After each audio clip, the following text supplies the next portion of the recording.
And we're going live a little early. We're live. We're live.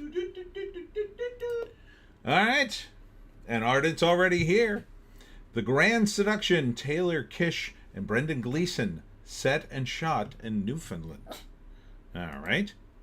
We'll see if that's on the list. Hello, everyone. Welcome to the live stream while we do it. We do it live. And Joan's already leaving? Can't leave yet, Joan.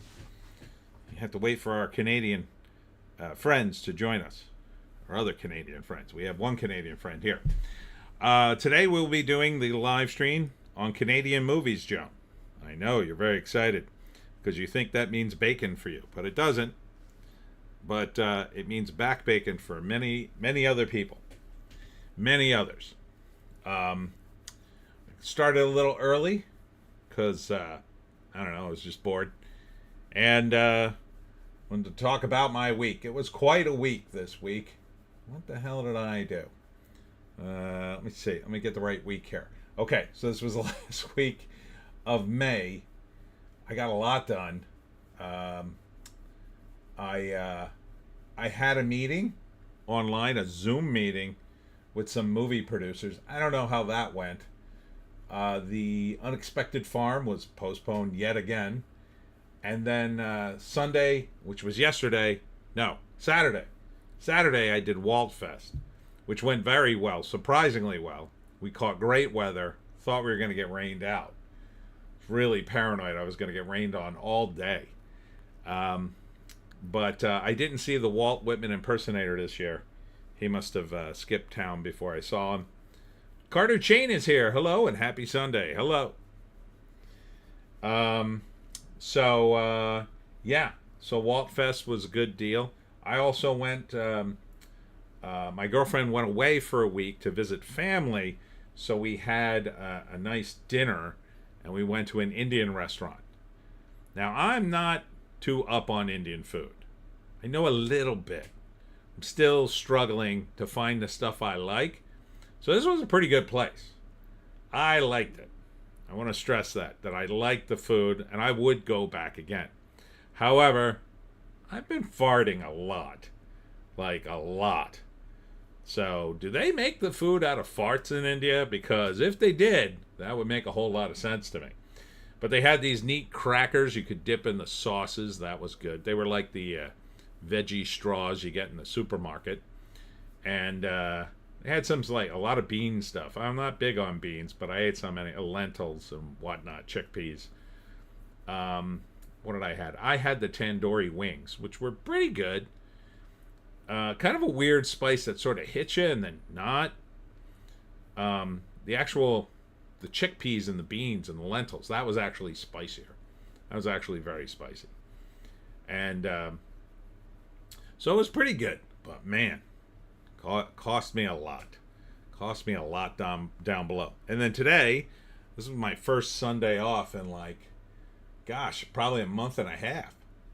So I had all day today, and I finally mowed the lawn, and my neighbor who has bamboo, his bamboo is running roughshod over my backyard. I had to spend 40 minutes cutting and pulling out bamboo before I could even mow the lawn. But thankfully it's done. I actually pulled up some of the roots this time. I'm so mad at the bamboo. I don't know if that's going to help. It'll help a little, I guess, but God, with all the rain. So finally I got my yard halfway decent. It was really growing out of control. Ardent, do you know what the difference between chickpeas and garbanzo bean? I don't know. Is this a joke? I don't know. I genuinely don't know. I don't like beans as a rule.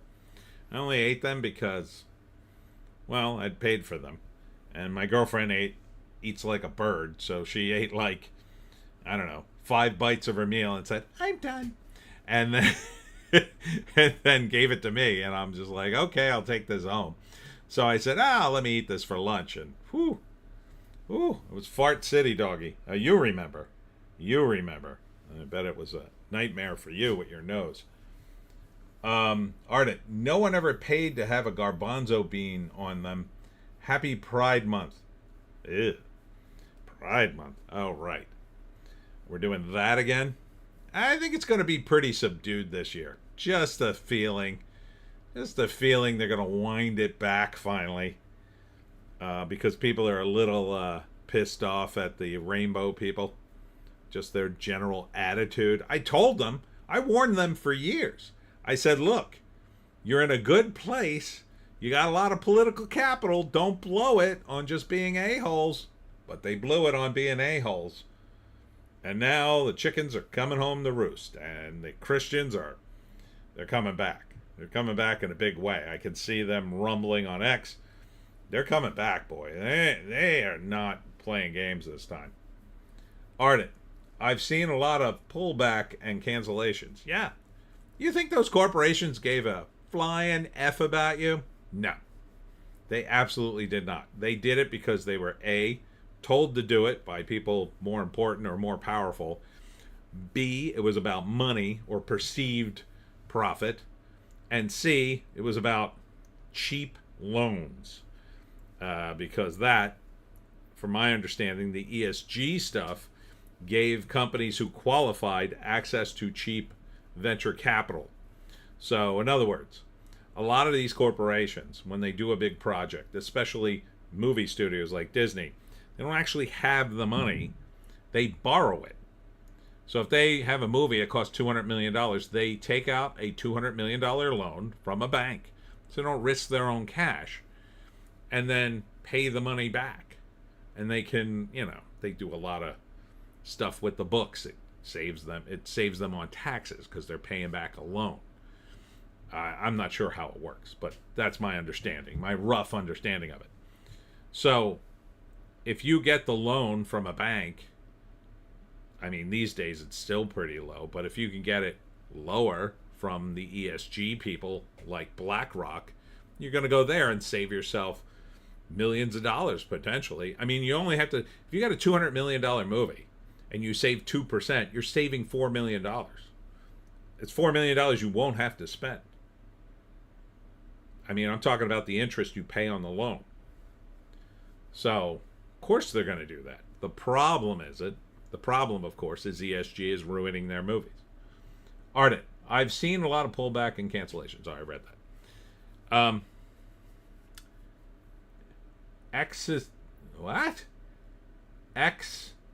Existenz is also a Canadian movie.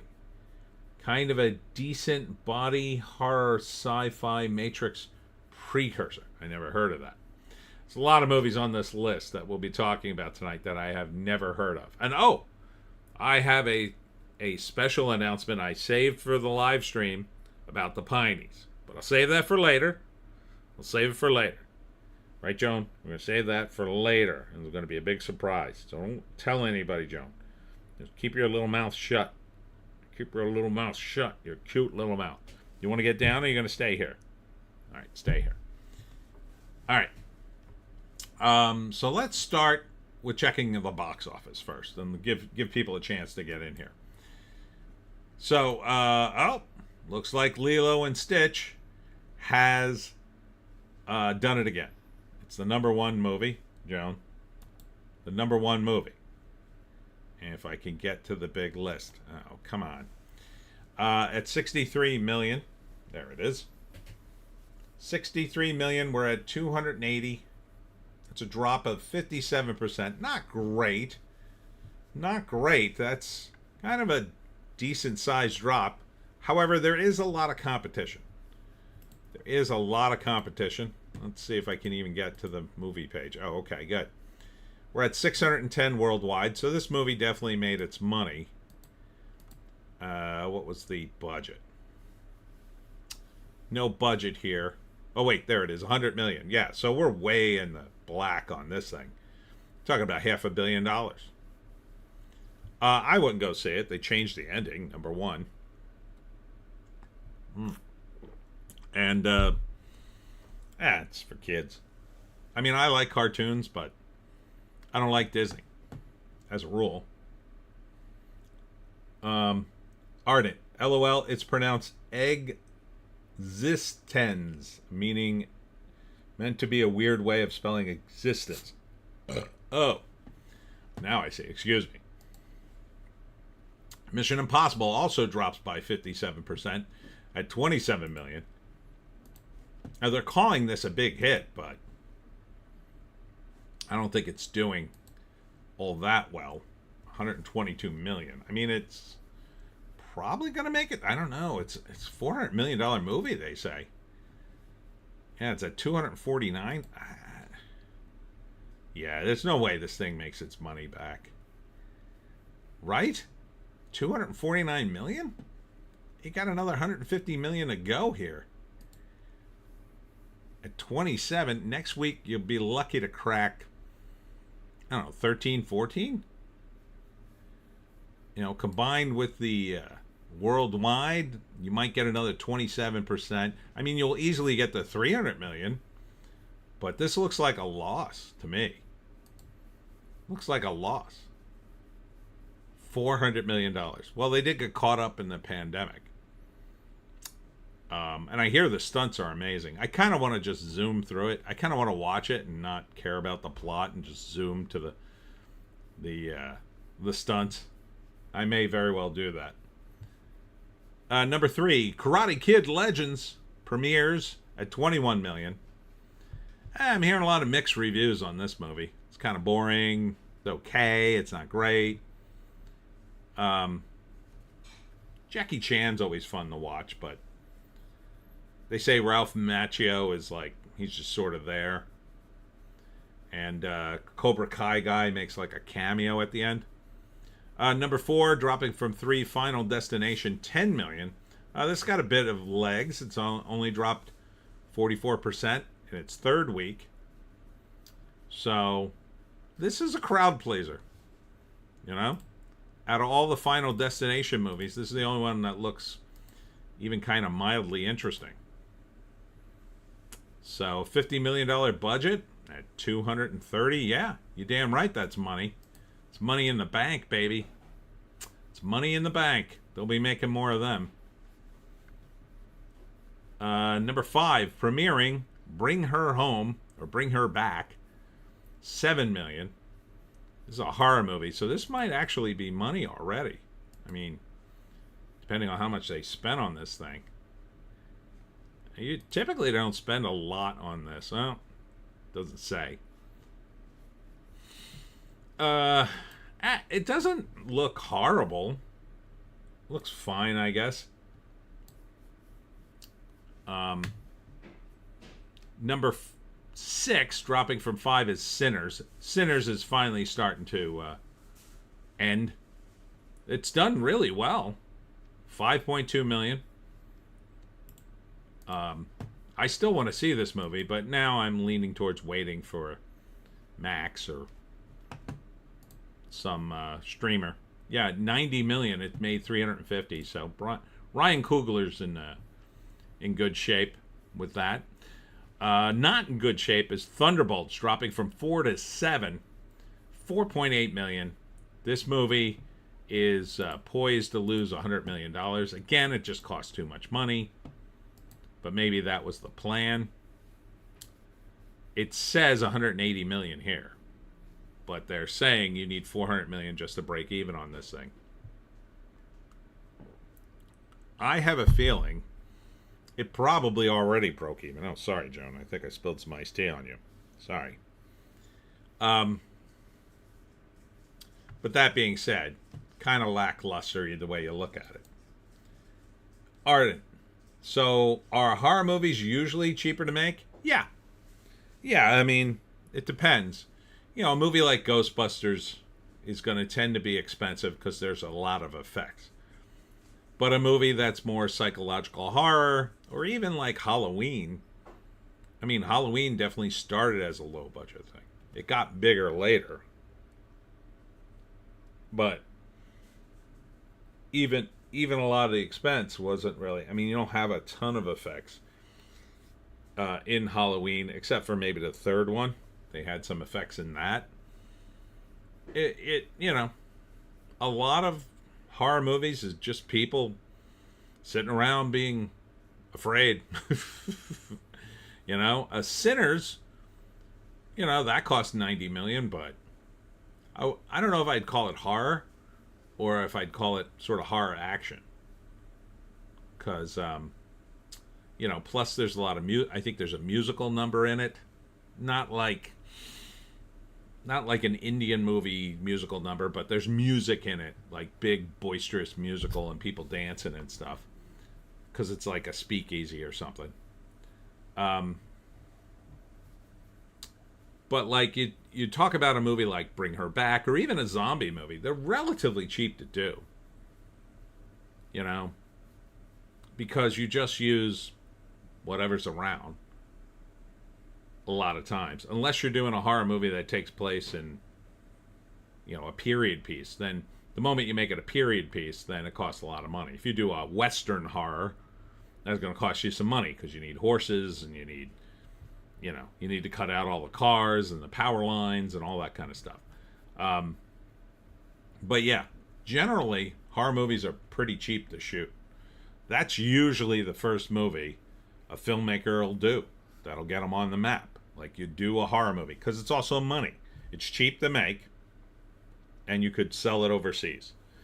Like action can be cheap to make if like you have access to a guy and he's got a stunt team already, right? So you take a guy like like Jackie Chan would in the old days. JC is here, hi hi hi, but probably not someone as big as him. Like someone like a Jackie Chan type, or I don't know, Jet Li, or I don't know, somebody he's already done a bunch of stunt work. There was a guy, I think he was Canadian. He did a movie, I forget what it was called, but the stunts were pretty awesome.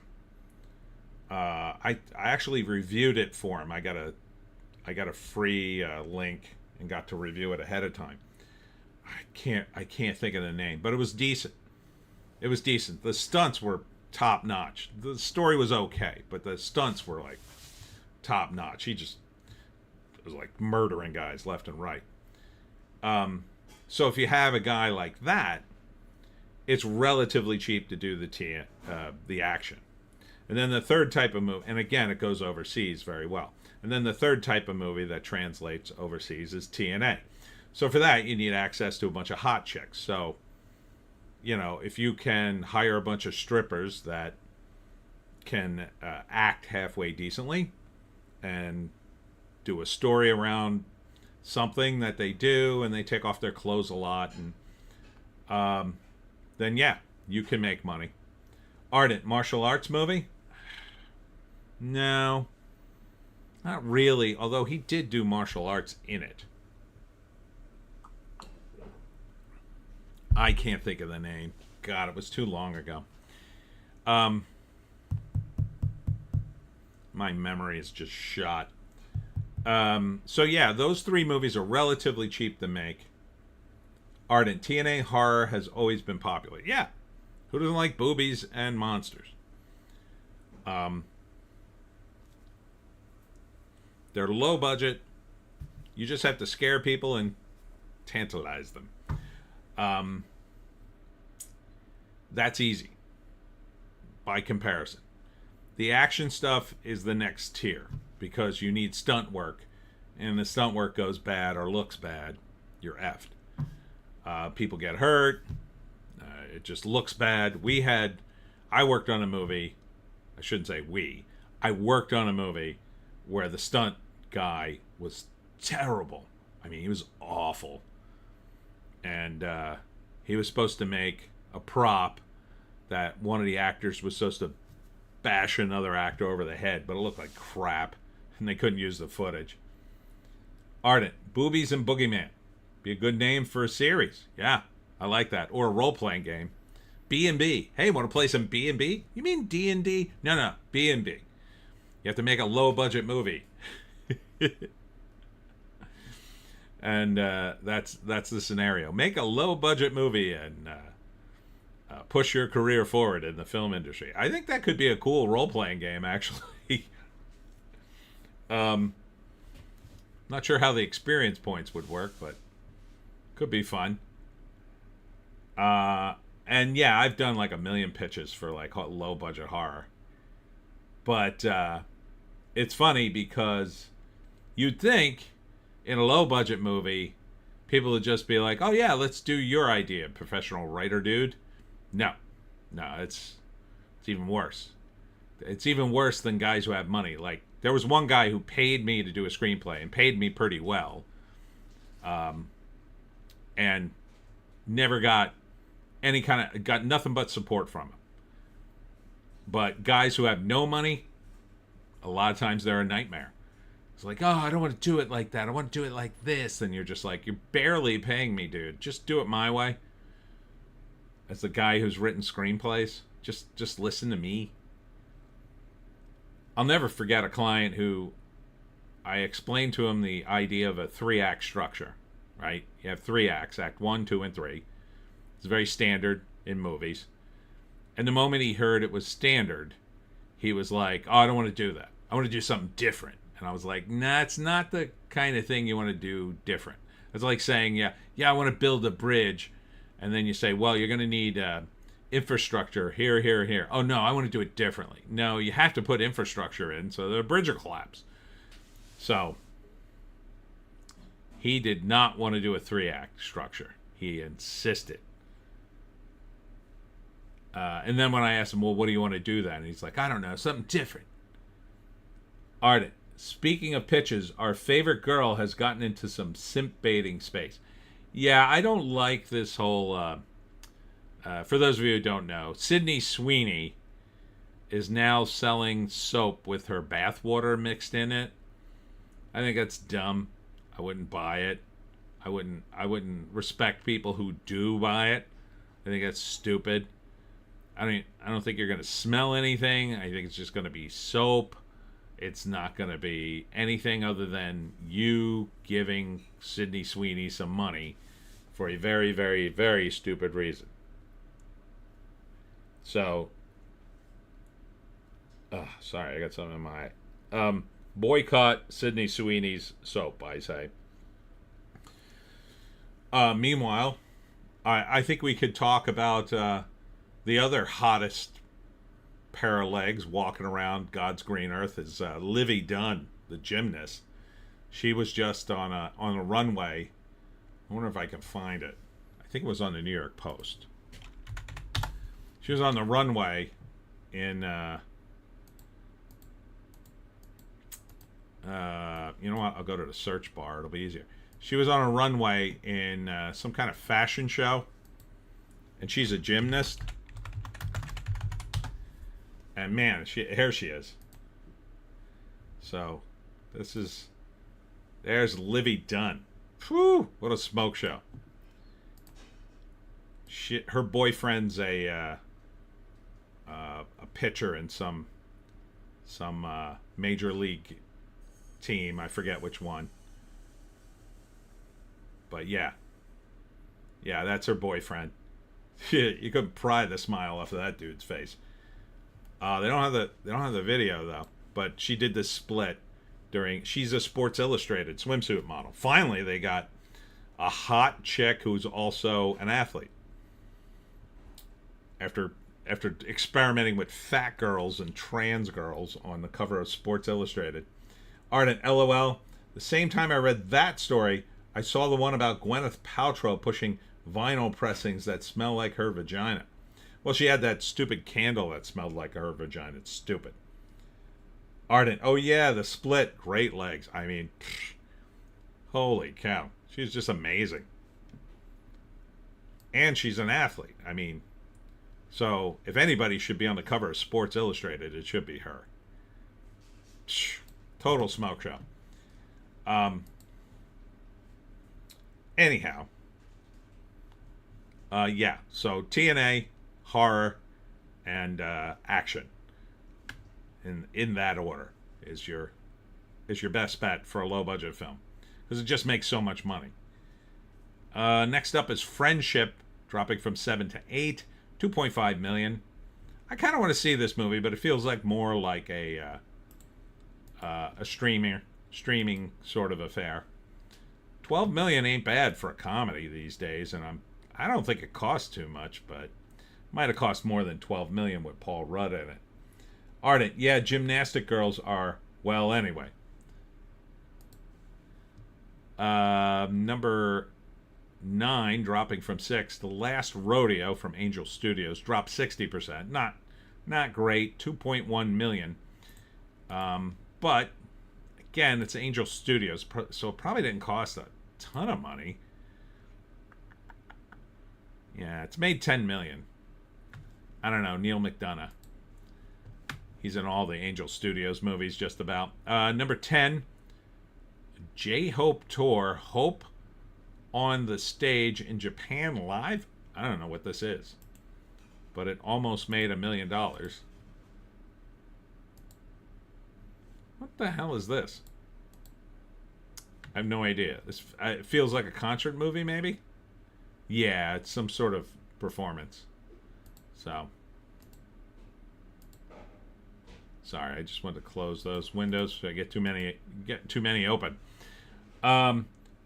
Dropping from 9 to 11 is The Accountant 2. That's going out of theaters. Did this make its money? I think it did, because they didn't spend a ton. 101? I think it probably broke even. Yeah, 80 million. It's kind of a break even. Minecraft movie, a juggernaut. 422 million domestically, but still not enough to get over $1 billion. So you're not getting to $1 billion until you go to DVD or whatever. 13, Peppa. Peppa Meets the Baby Cinema Experience. I don't know what that is. Sounds like a cartoon. 689,000. Here's the Phoenician Scheme. It's only opened in 6 theaters, but it made $500,000. That seems pretty good for a movie that's only in 6 theaters, doesn't it?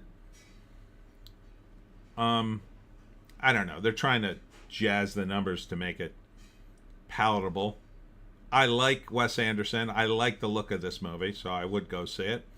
Then there's Tornado, which is not about a tornado, but about a little girl who fights like a tornado. 412 theaters. Ooh, it only made $130K. That doesn't bode well in its first week. Probably right to the IFC channel after this. Then The Amateur for 58,000. Hurry Up Tomorrow. Wow, that just dropped to nothing. Holy cow, they can't get this stinker out of the movie theater fast enough. $31,000. Oh my. And I bet this cost money. Because the Weeknd's in it and Jenna Ortega ain't cheap now. $15 million. It's only made $5 million, and that is it, man. That is done. That is DUN done. Hurry Up Tomorrow. Yeah, with a title like that, how could you go wrong? Then there's Clown in the Cornfield. I was not enamored with I know people say the book is good, but that trailer didn't do anything for me. It just looks stupid to me. Disney Snow White somehow still hanging on for $11,000. Ghost Trail premiered. What is this? I don't even know. Ghost Trail. No summary. Guy with a bad haircut. I don't know, does something. And then Vulcan Isadora. In its 4th week. Oh no, in 4 theaters. In its 5th week. So not getting a lot of distribution. So it's 147 million for the weekend. It's not great. Not great. Karate Kid should have done better. Should have done better. But Lilo and Stitch, man. This is the new market. People are taking their kids to the movies because kids are the only ones stupid enough to see movies, I guess, in the theater. They're the only ones that can't go, I'll wait until it comes on streaming or whatever and watch it at home. It'll be more comfortable. They don't care. Kids don't care. Kids don't care how inconvenienced you are going all the way to the theater and buying them candy and popcorn. They just want to get out of the house. Anyhow, all right. let's get into it, Joan. Let's get into some Canadian movies. Are you ready? Are you ready for Canadian movies, Joan? I think she is. All right. So I compiled some list. Let me see. This is a funny article. Before I go to that list, Elon Musk, Bono is a retard. I mean, it has no bearing on what we're talking about tonight, but God, I find that funny.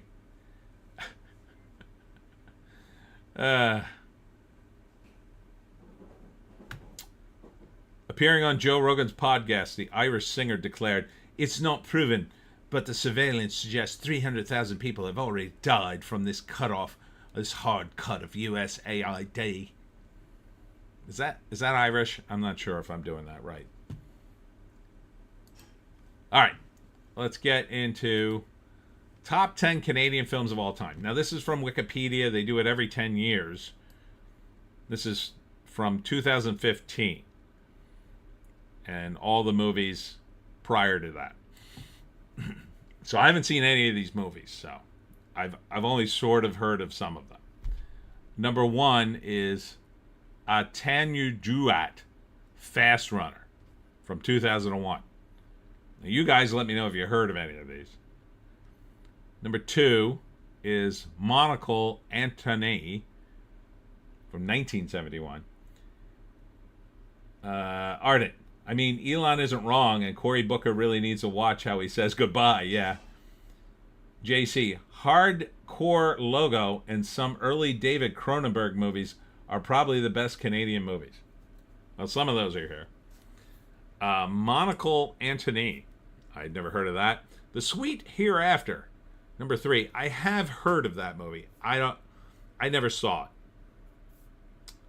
Ardent. 2015 list is all garbage. Okay. Jesus of Montreal. I have heard of that from 1989. Leolo. Never heard of that. Going Down the Road. Never heard of that. Dead Ringers. That's David Cronenberg. I vaguely remember that. Crazy. Crazy. From 2005, Jean-Marc Vallée. No, haven't heard of that. My Winnipeg, Stories We Tell, and Orders, Les Orders. Ardent. Cronenberg was behind Existence. It's not atrocious. JC, Rock and Rule is a good animated movie. Graduates from my old college, made in the 80s. Ardent, what is your criteria? Made by Canadian companies or made in Canada?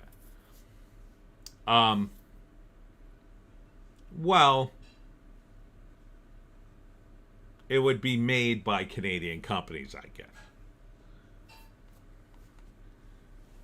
Ardent, oh, a good Canadian. Lethal Weapon, Bon Cop, Bad Cop. I have heard of that, and I've seen that movie. It's not bad. It's not bad. It did pretty well.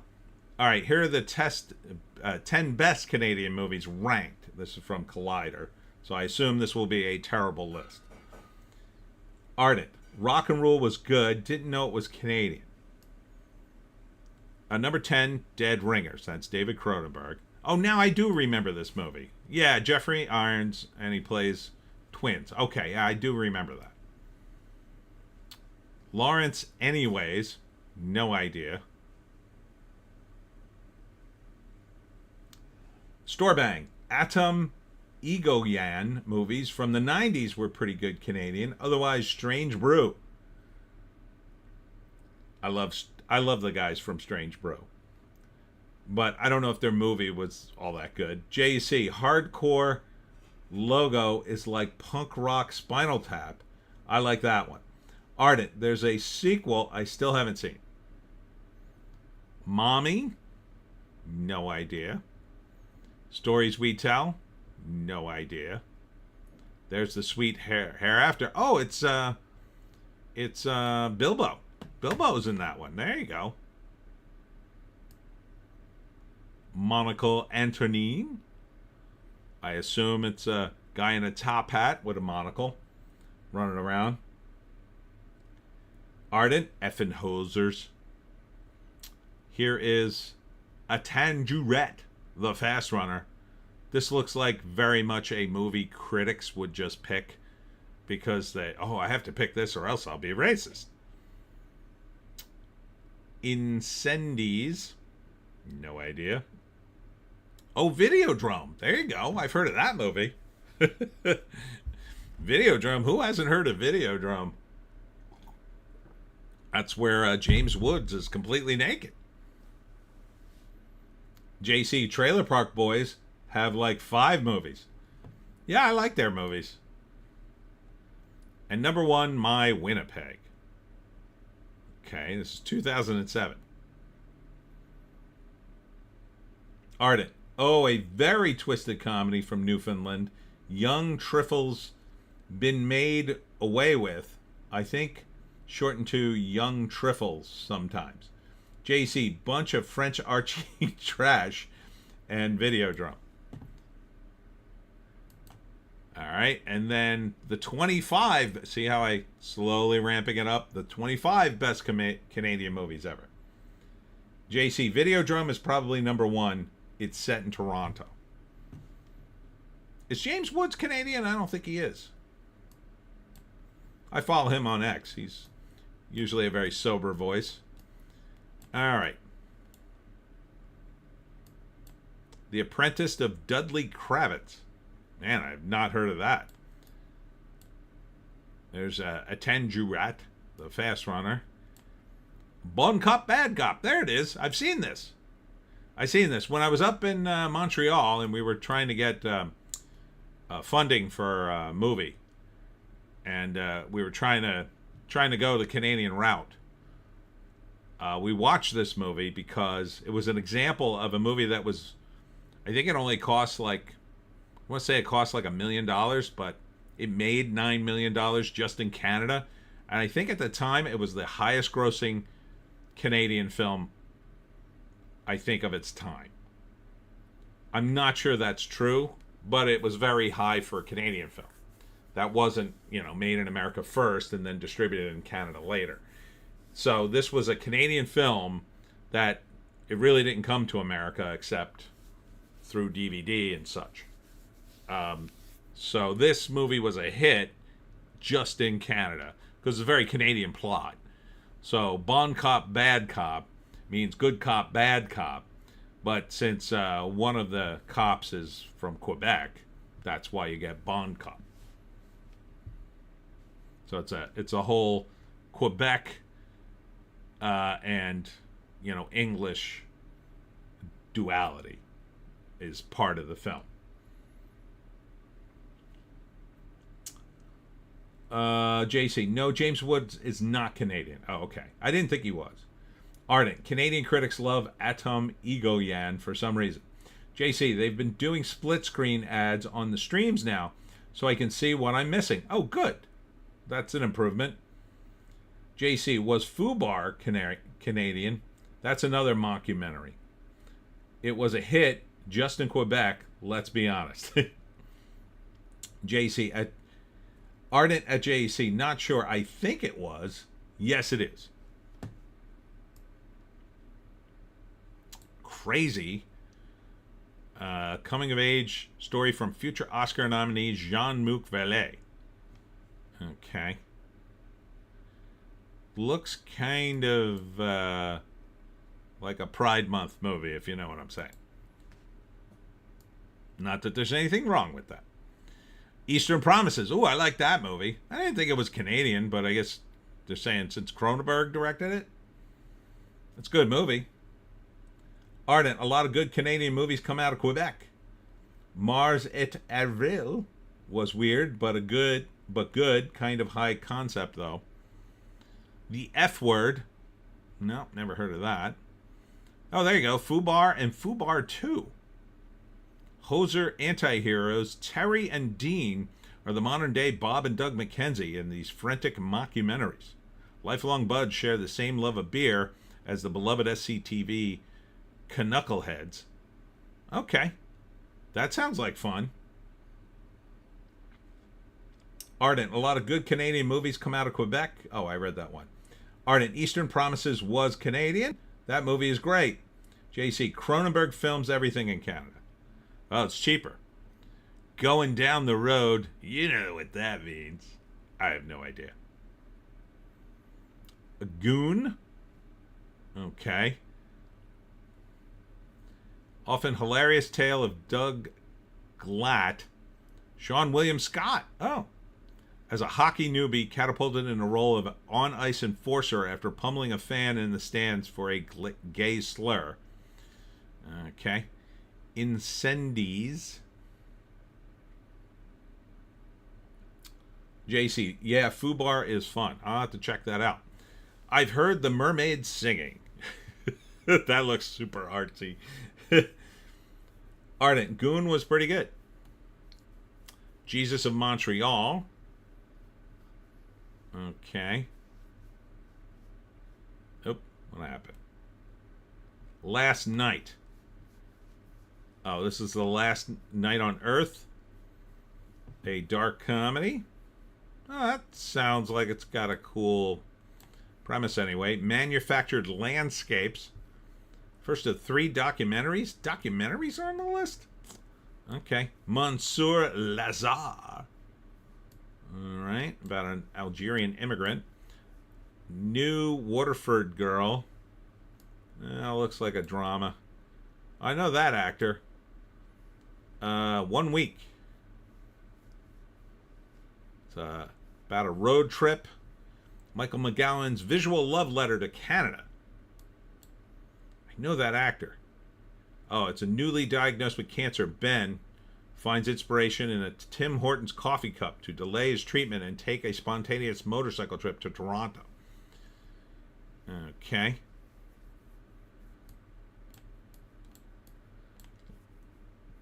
Pontypool. Craving a Canadian zombie flick? Am I? Okay.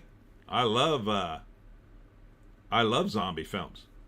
Former big-time shock jock mistakenly thinks the worst thing that's happened to him is having to take a gig in the basement studio of a small-town Ontario radio station.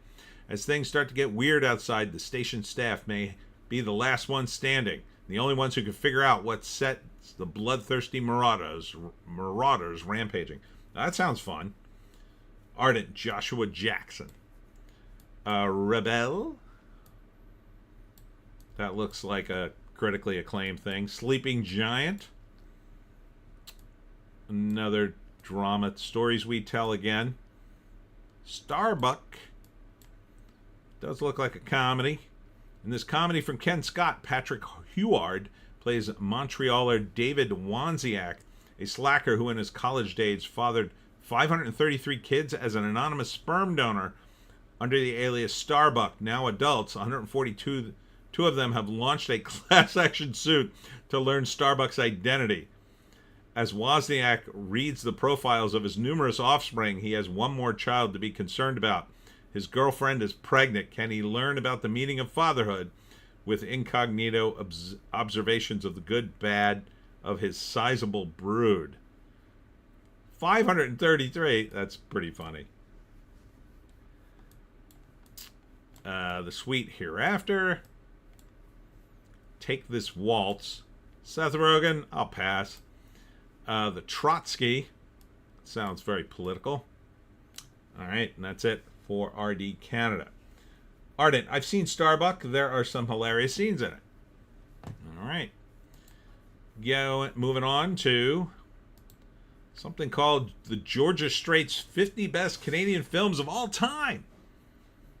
I don't know what the Georgia Strait is. I don't think this is numbered. The Bitter Ash, 1963. A Married Couple, Going Down the Road. The Apprenticeship of Dudley Kravitz. Shivers. There's another Cronenberg film. Ardent, The Trotsky was trash. Outrageous. Starship Invasions, Skip Tracer, The Rubber Gun. That's a weird movie. It's the rubber gun. Everybody plays themselves into this incredibly gritty, quasi-fictionalized, and little-seen account of life inside Montreal's drug culture, including director Alan Moyle, who would go on to make Pump Up the Volume, that movie I have heard of, and actor-artist Stephen Lack, who's a lot livelier here than he would be in Scanners 2 years later. Okay. The kidnapping of the president. The Canadian president? Okay. Zevek's demise. The Georgia Strait is Vancouver's Village Voice. So these are going to all be weird. Big Meat Eater. There's Videodrome. Strange Brew. Made the list. There you go. Those hosers made the list. Ardent. Scanners is listed as Canadian movie. Oh. You keep getting redacted for some reason. My American Cousin. Oh, wait. I skipped Crime Wave. My American Cousin. The Decline of the American Empire. Family Viewing. Ardent, what are you saying that's getting you slammed? I don't know.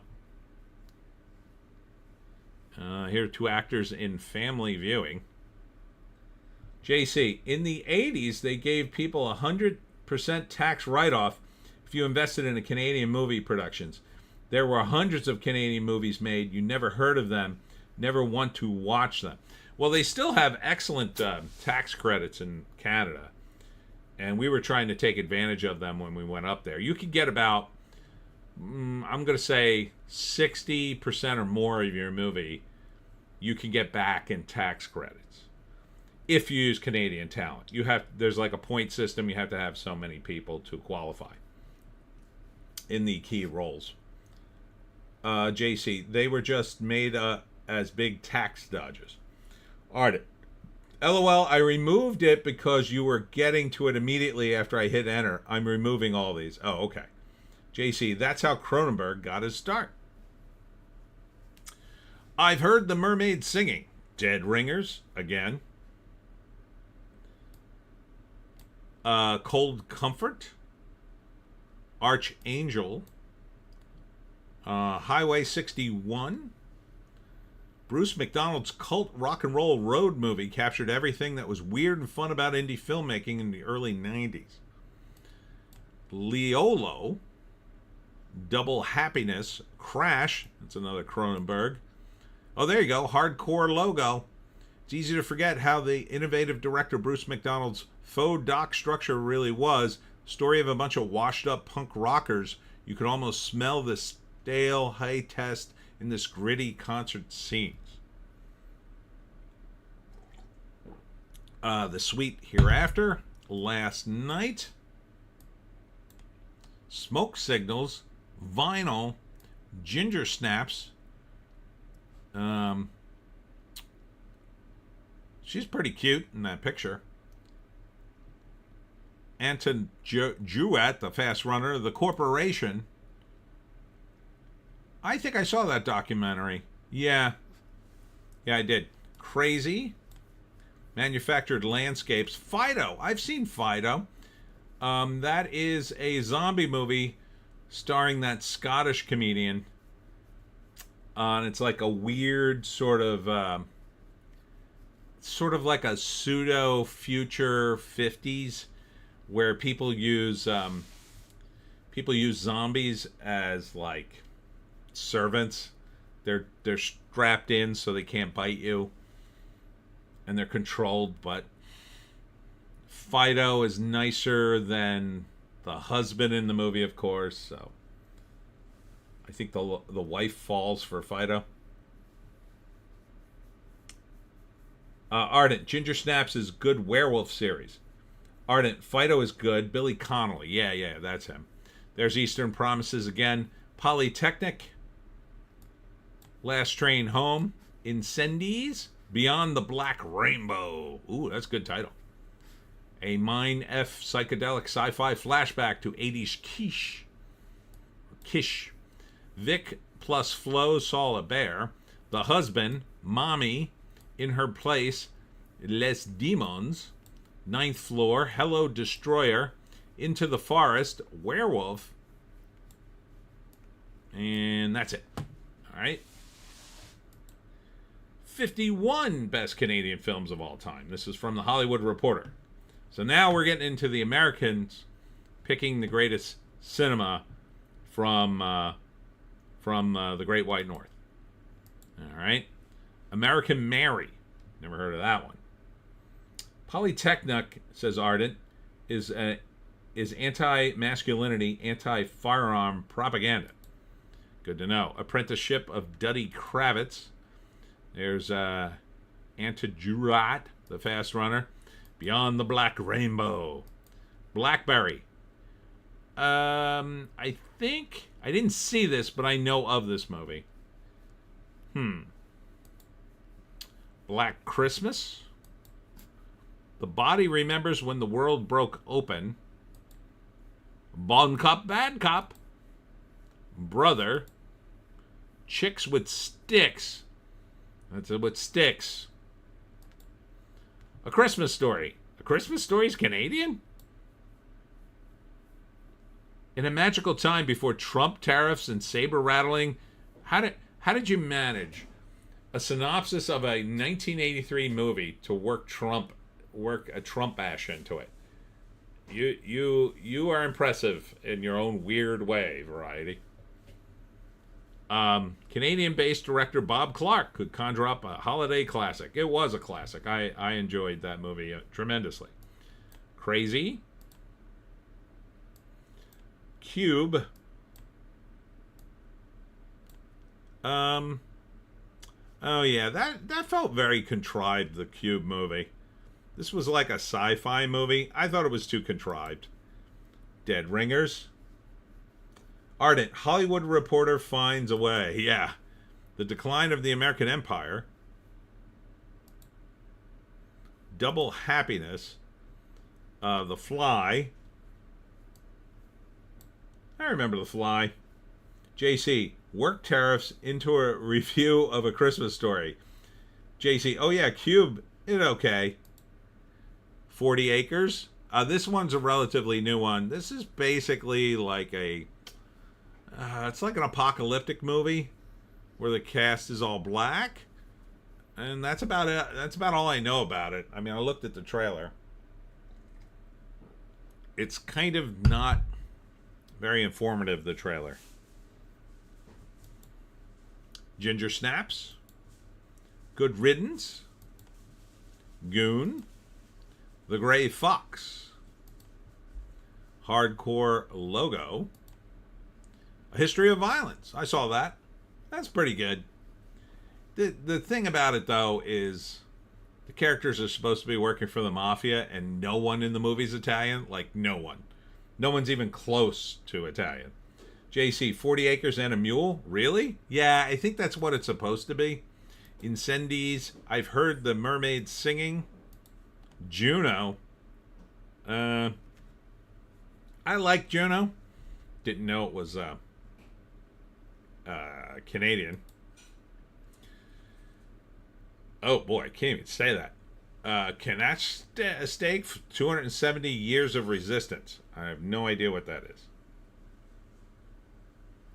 Ardent, The Dog Who Stopped the War. I remember it being pretty good, but being shot in Quebec, French, it still had a degree of degeneracy. Same as the American Empire one. I've never seen A History of Violence. It's not bad. Last Night. Juno, the movie that started Ellen Page on the road to hell. Did it, though? I don't know what started her. I think it was just her getting caught up in it, quite frankly. As I've always said, like, a lot of these actors, they emote all day. I mean, that's their job, is to emote. And it messes with your head when you do that all day. It really does. The example I always point to for me was I was promoting my Mafia game, and I was doing my Mafia character voice for months. And I couldn't stop doing it at some point. And it was really hard. I had to, like, break myself of doing the voice after a while. It was weird. But, yeah, they get caught up and stuff. JC, Ellen Page was Canadian, I guess. You guys can claim Elliot. Ardent, LOL, Kanishtaki, pronounced Ganashtaki, is an Apache, I think, word for a town that barricaded itself in the 90s. It's still barricaded? JC, she cut her honkers off. Obviously, she's in hell. Ardent, kind of a precursor to the Chaz Chop thing. Oh, interesting. And it's still going on? Did they cover the ground with cardboard and then put topsoil on top of it and attempt to start a garden? Ardent at JC, Nova Scotian, which proves that there's something wrong with the water in Halifax. Manufacturing consent, Noam Chomsky and the media. Meatballs? That was a Canadian movie? I love Meatballs.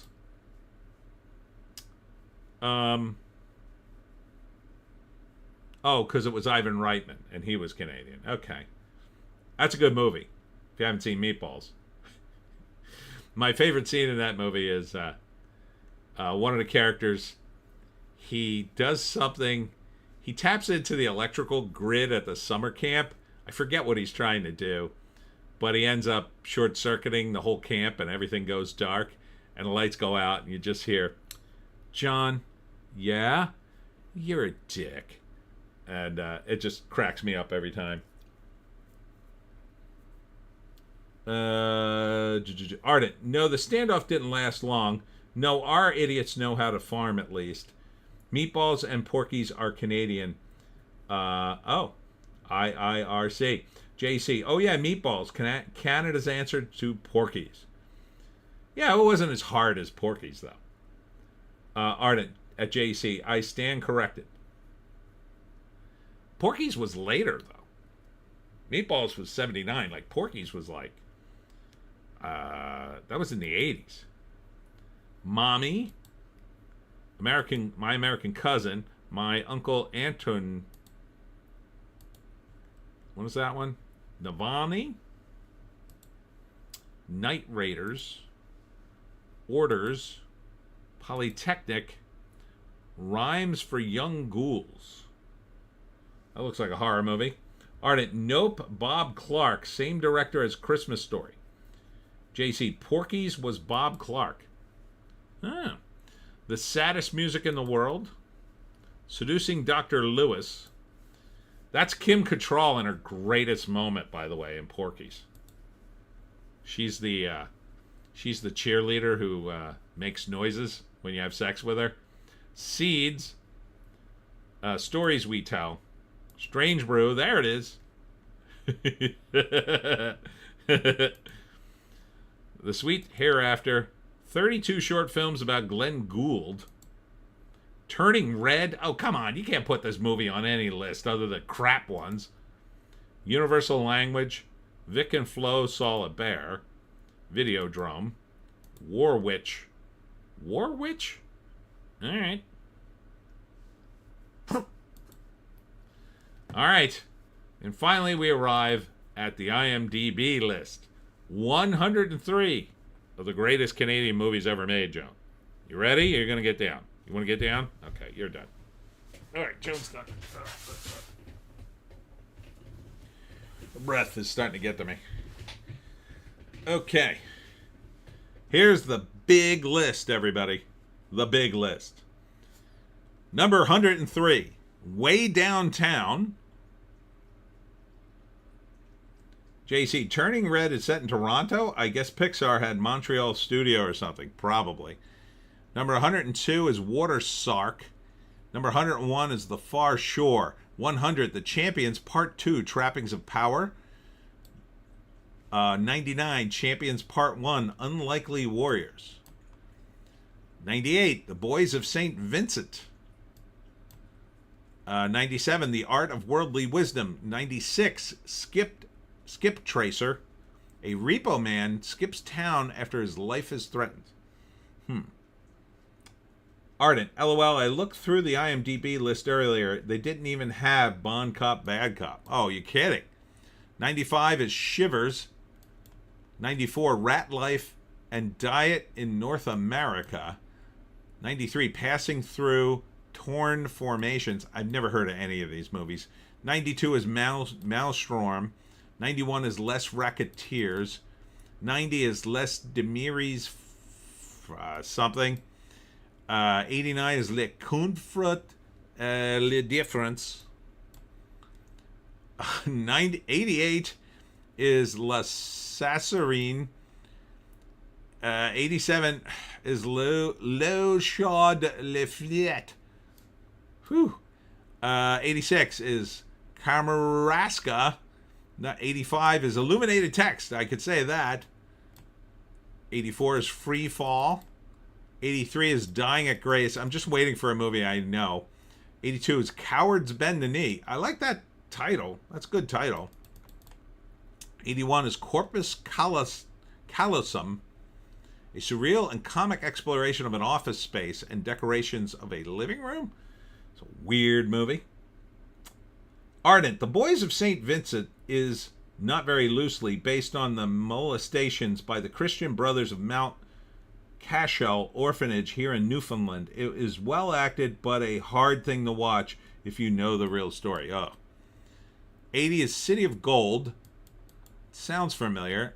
79 is Blinkety Blank, the surreal story of a bird and its cage with both their comfort and union. There are a lot of surreal movies on this list. Number 78, Black Robe. 77, Back to God's Country. 76, Back and Forth. 75, Avoir 16 Ans. 74, Au Clair de la Lune. 73, 24 Heroes au Plus.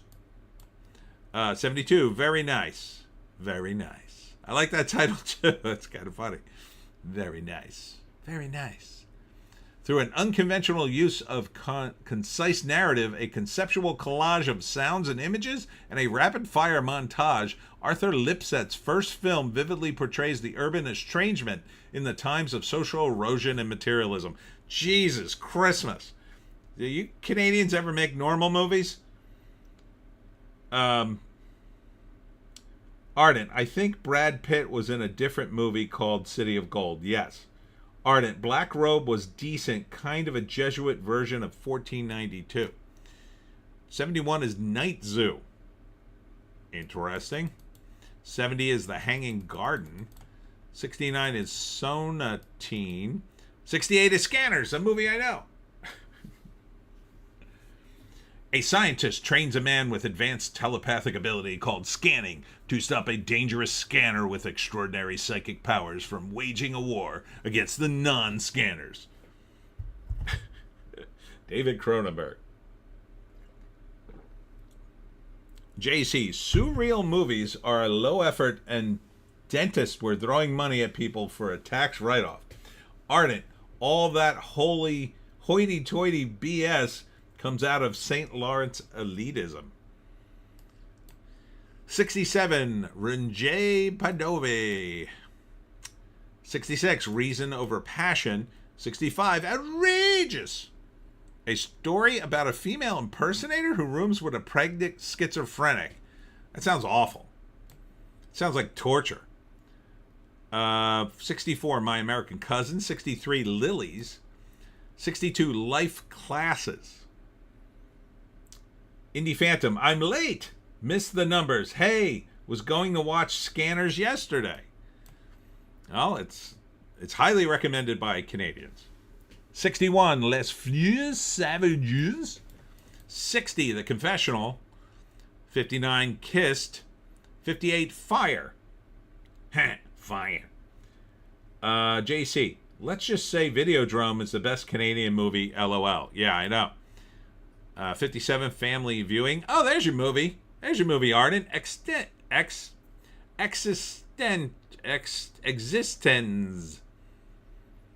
55, Canadian Pacific 2. 54, Canadian Pacific. Oh, come on. That's just lazy putting them together on the list. 52, Atlantic City. Well, I've seen that. They go to the White House in that movie. Oh, the delicious White House. Oh, my God. Oh, wait. That's not the same Atlantic City movie. Is it? Yeah, 1980. That's it. Yeah, Burt Lancaster. Didn't know it was Canadian. Ardent, I'm extremely disappointed by young Triff hasn't shown up on any of these lists. Indie Phantom. Kissed is the narco flick. I have seen most of these. Oh, interesting. 51 is Ararat. 50 is A Married Couple. 49 is Picture of Light. 48 is Lonely Boy. 47 is Le Vieux Pez Rembert est mort. 46, Gambling, Gods, and LSD. Well, that sounds interesting. 45, Set Me Free. 44, Black Christmas. 43, Warrendale. 42, Nobody Waved Goodbye. Oh, that's sad. Indie Phantom, Atlantic City is a Louis Malley. Indie Phantom, Ararat sucks. Atlantic City's okay. Isn't that Susan Sarandon too? When she was still kind of hot? But they go to the White House, and let me tell you, that movie makes me hungry because the White House is just fantastic. You got to go to the White House. It's still up. That movie was shot in 1980. The White House has been there a long time. You got to go to the White House if you're in Atlantic City. 100%. Don't not go to the White House. And then if you have a little money to spend, I mean, you'll probably be on vacation because you're not from here. You got to go to Chef Vola's. Oh, Chef Vola's. That was not in Atlantic City, unfortunately. 41, Triplets of Belleville. Oh, I've heard of that movie. That's that animated thing. That looked kind of cool. 40, Cat in a Bag. 39, Between Friends. 38, Neighbors. It's not the Neighbors I'm thinking of. The Neighbors I was thinking of was the one with John Belushi. It was like one of his last movies. Ardent, Rembud's Old Country is Dead. Indie Phantom, only Adam Egoyan that is good. It is Exotica. The only movie that's good is Exotica. Indie Phantom, the White House I thought was in D.C. No. This is the White House subs. Here, I'll show you.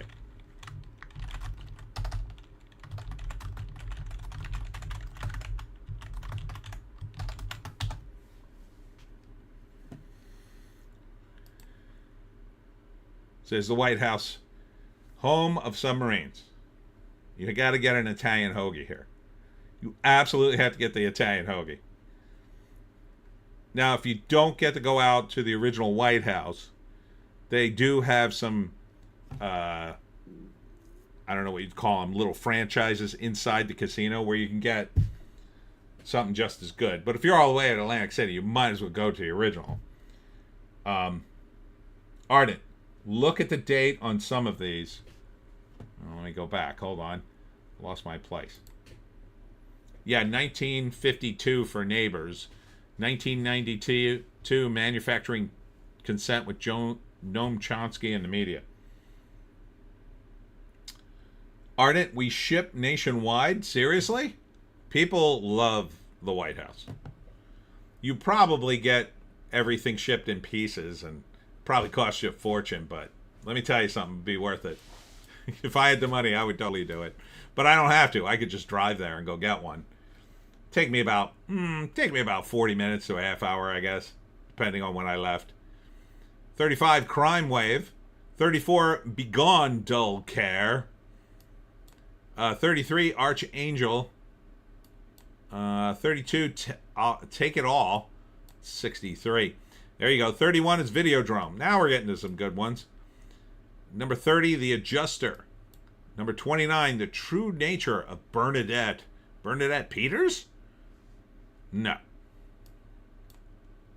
28, I've heard the mermaid singing. I'm kind of already sick of this movie. I have no idea what it's about.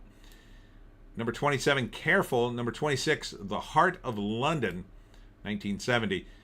25, Last Night. 24, Hardcore Logo. There you go. Ardent, if I had send me a sub from Jersey money, I'd just go and buy really high-end ingredients and make my own. Yeah, you could do that. But the White House does have this special mixture of spices and oils. I'm telling you, it blows your mind. It blows your mind when you eat it. Because you got to understand, I live in South Jersey, and every sub place and pizza place around here will sell you an Italian sub. And they're good. You know, if you like Italian subs with all the, salami and the cut meats and whatever. But the White House has a very distinctive taste and flavor to it.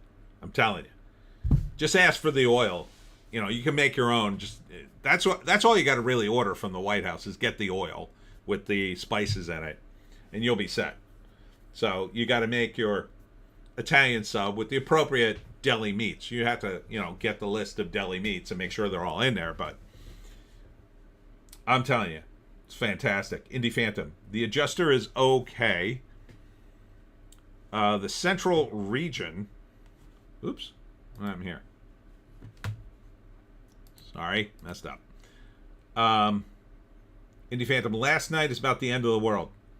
Yeah, that looks like it might be watchable. Yes. Oh, I'm going the wrong way. The Saddest Music in the World. Well, pass on that. There you go, Exotica. There you go. 21 is Exotica. Indie Phantom. I love a deli sub. Ardent. How much ketchup do you use on an Italian sub? Okay, I'm going to have to ban you from this stream if you ask stupid questions, Ardent. God damn it, you can't put ketchup on a Italian sub. What are you, crazy? Ardent, kidding. Okay. I knew you were kidding. That was pretty funny. Number 20, Crash. I know Crash. I didn't really like it. I didn't watch the whole thing. I got bored. 1932 short films about Glenn Gould. 18 Spider. Okay. A mentally disturbed man takes residence in a halfway house.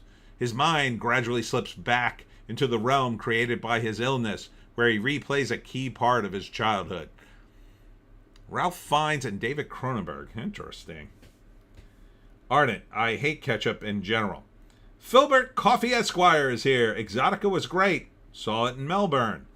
Ardent. Only good on fried eggs. Oh, it's good on a hamburger. 17. Of Whales, the Moon, and Men. That sounds very arty. 1963. 16. The Calendar. 15. Apprenticeship of Dudley Kravitz. What the hell is this movie about? In a bid to gain respect, the neglected younger son of a working-class Jewish family in Montreal embarks on a series of get-rich-quick schemes to buy land surrounding a lake. Okay. Indie Phantom. Exotica has sexy Mia Kirshner as a stripper. Crash is only 100 minutes, Tony. I do like it. 14, Wavelength. 13, The Heart of the World. 12 is Leolo, 1992. It's another one that keeps coming up. The story of a young Canadian boy who tries to escape mentally from his disturbed family thanks to his fantasy and imagination. Not for me. 11, The Gray Fox.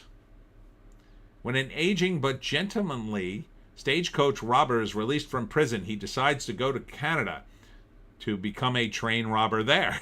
Okay, that sounds like fun. Filbert Coffee Esquire, Sarah Polly 2. JC, Crash the book is kind of the same punchline over and over again. Sexualizing violence in the form of car crashes. I like J.D. Ballard's other book, High Rise, a lot though. Indie Phantom, this isn't too much ego yet. Number 10, The Barbarian Invasions. Alright, this is 2003. During his final days, a dying man is reunited with old friends, former lovers, his ex-wife, and his estranged son. Okay. Ardent. Oh, another good one. Guinness. Oh, no. Gunless. 9, The Decline of the American Empire. Sexual revelations emerge when a group of academics and their partners spend a weekend in a country retreat. 1986. This is both from Denny's Arcand. Number 8, Orderers. A fact-based account of ordinary citizens who found themselves arrested and imprisoned without charge for weeks during the October crisis in 1970 Quebec. Michael Brault. Number 7, Good Riddance, 1980. A woman is overwhelmed with having to deal with her emotionally unstable daughter, mentally challenged brother, and 2 suitors while simultaneously trying to run her small firewood business. Frances Mankiewicz, 1980. Ardent, Decline of the American Empire is Degenerate Filth. Sounds like an unfunny version of that movie they just remade with Tina Fey. It used to be an Alan Alda movie. Oh, God, about couples going away together. Good Riddance, 1980. Oh, no, I read that one. Oops. Hold on, I jumped ahead. Damn it. All right, number 6, Dead Ringers. That's Jeremy Irons. 2 twin gynecologists take full advantage of the fact nobody can tell them apart, and their relationship begins to deteriorate over a woman. 1988. Yeah, I remember that movie being weird. Number 5, Antonin Juat, The Fast Runner. The telling of an Intuit legend of an evil spirit causing strife in the community and one warrior's endurance in the battle of its menace. 2001. The Sweet Hereafter, 1997. Starring, there's Adam Egoyan. A bus crash in a small town brings a lawyer to defend the families, but he discovers everything isn't what it seems. Number 3, Going Down the Road. 2 friends, this is 1970, leave the picturesque yet rural province of Nova Scotia for the nightlife and culture of Toronto. They soon end up wistful and nostalgic about Nova Scotia, though, after finding out that Toronto isn't as fun as they hoped. Ardent. Dead Ringers. Genevieve Bujold was originally cast as Janeway in Voyager. Yeah, and I heard a story, I don't know how true it is, that the actual Janeway that they actually shot a pilot with her, and then the producer picked Janeway because I think he was dating her or married to her at the time. So then they reshot the entire pilot. Indie Phantom. Yeah, Decline, I think, was up for an Oscar. Ardent. Possibly not as Janeway, but as the captain before Mulgrew. All right. Number 2. Jesus of Montreal, a group of actors put on an unorthodox but acclaimed passion play which incites the opposition in the Catholic Church while the actors' lives themselves begin to mirror the passion itself. Also, Denis Arcand. Ardent, Married. Oh, they were married. Indie Phantom, Going Down the Road is great. The star ended up in many Eastwood flicks. And the number 1 movie, according to the IMDb, is My Uncle Antony. Set in cold rural Quebec at Christmas time, we follow the coming of age of a young boy and the life of his family, which owns the town's general store and undertaking business. Claude Jutra. Okay. And that's cinema in the cold. So I salute you, Canucks. I drink emulsions, but I don't drink. So some interesting movies. Some I've seen, a handful I've seen, but a lot I have not. But these lists aren't so great, it feels to me. But that's pretty much par for the course. I mean, you can't find decent lists anywhere. Indie Phantom, depressing top film. Well, you know, it's like every group of critics decide that the more depressing a film is, the more obscure it is, the better it obviously is, and everybody should see it. Ardent, 0% of these films are depressing. Or no, 90% of these films are depressing. JC, no mention of Rock and Rule. Yeah, they don't mention popular films a lot of times on these lists. It's very annoying. But what are you going to do? It's hard to find good list. Of Hard to find any list, really, of the Canadian ones. These were the only list I could find. But that's Canadian cinema. So let's check the trades and see if there's anything brewing on the trades. Maybe there's something about Canadian cinema, but I kind of doubt it. Talking about Karate Kid. Critical Drinker said it was a very kind of confusing movie, kind of odd. Gave it kind of a mixed review. JC, LOL, rock and roll isn't popular. Oh, okay. King of the Hill revival dropped the first opening of the show. Ardent, this is the link for Gunless. Check out the synopsis. Sounds better than anything else. All right. Let's check it out. Gunless, a hardened American gunslinger, is repeatedly thwarted in his attempts to mount a showdown in a friendly town in Canada where no one seems to understand or appreciate the brutal code of the American West. That sounds fun. I don't know. That's a whole movie? But okay. I'll check it out. Indie Phantom, I love Man in Uniform. I love a Man in Uniform and Zut Kat Nut Not Zoo or Night Zoo are great Canadian flicks if they weren't there. Night Zoo was mentioned on one list. Ardent, rock and roll deserves to be more popular.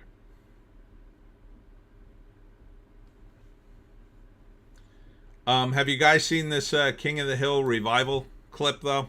What do we think of that? I think it looks fine. I kind of want to see it. I after about 2 or 3 episodes, though, I think I'll be just as bored as I was with the original show. I mean, I liked it for a while, but... Ardent, it's pretty hilarious, yeah. Yeah, I think it'll be good. I mean, I didn't think it was great, the original show, but it was okay. Once in a while, it would have a really good episode. Indie Phantom, sorry, but my autocorrect is F me. It's okay. Let's see. Knives Out 3 somehow is being made. So there's a teaser out for that. I refuse to see it. I won't support Rian Johnson or whatever the hell his name is, the guy who helped ruin Star Wars. JC, I think we could make new stuff. I wasn't that big on the original King of the Hill. Yeah, neither am I, but if you had to bring something back, like, at least he's adding to it. So I think for a season, it would be fine. I'm interested in seeing, like, one season of King of the Hill, just to see the characters again, and, 15 years down the road, and then after that, I'll probably be bored with it.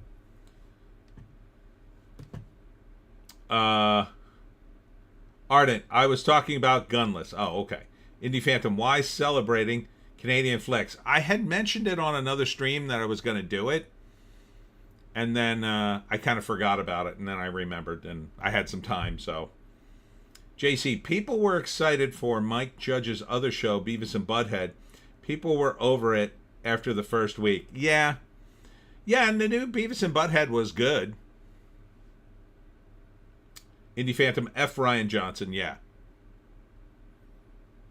Stranger Things 5. It's getting a 3-part release. They're really dragging this thing out. Oh, yeah, and Doctor Who was further ruined by...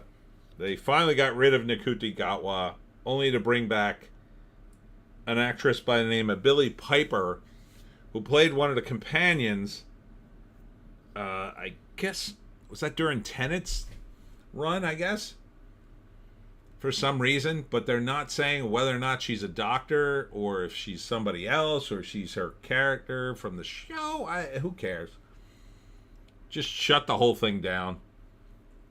Ardent. Rian, quote, I made Luke Skywalker a pussy. Johnson, F that guy. JC, most of Tony's live stream audience are Canadian. He's pandering. No, I'm not. I said I would do it. We do it one time. I get to change the logo. I get to change my thumbnail. Everybody suddenly pays attention to me. Ardent at JEC. LOL. The only place we dominate. Damn it! Don't you take this from us. Sam Rogers. Are you Canadian? Uh-oh. Guys, you were supposed to keep your Canadian citizenship a secret. Now you've let the cat out of the bag. I'm going to lose all kinds of viewers now. Indie Phantom. The kids from Stranger Things must be hitting puberty soon. Yeah, I think they all look way too old to be playing kids. I think they're all in their 20s now. I so just tuned out of Stranger Things. The first season's great, but after that, I just lost. I couldn't lose interest fast enough. It was really a slog, that second season. And then I watched like the first episode of the third season. I was just like, I can't watch any more of this. Just wasn't that compelling. Indie Phantom, the kids from Stranger... Oh, I read that one. Ardent, I'm not Canadian. I identify as an aspirant American. You should have got here when Biden was still in office. You could just walk across the border and get a townhouse. Now you're going to have to do all kinds of paperwork to get Trump to let you in, but you got a shot at it. Maybe move to South Africa first and then move to the United States. If you want to risk that. But yeah, Doctor Who is so effed. Indie Phantom only saw the first episodes of Stranger Things. The first season is solid enough, but like they don't go back to certain things until, I don't know, 3. And the second season's okay-ish, but it already starts to go downhill in that second season. Like, it's just not that interesting. The first season was great for me because I was a kid in the 80s, so all the nostalgia stuff hit, and it was kind of fun, but second season was like, all right. JC, give Trump $1 million. He'll give you a gold card. There you go. If he had $1 million, I assume the Canadian government would just take it away. Indie Phantom, so Biden's clone is still out there. Yes. Yes, he's still alive somehow. What else?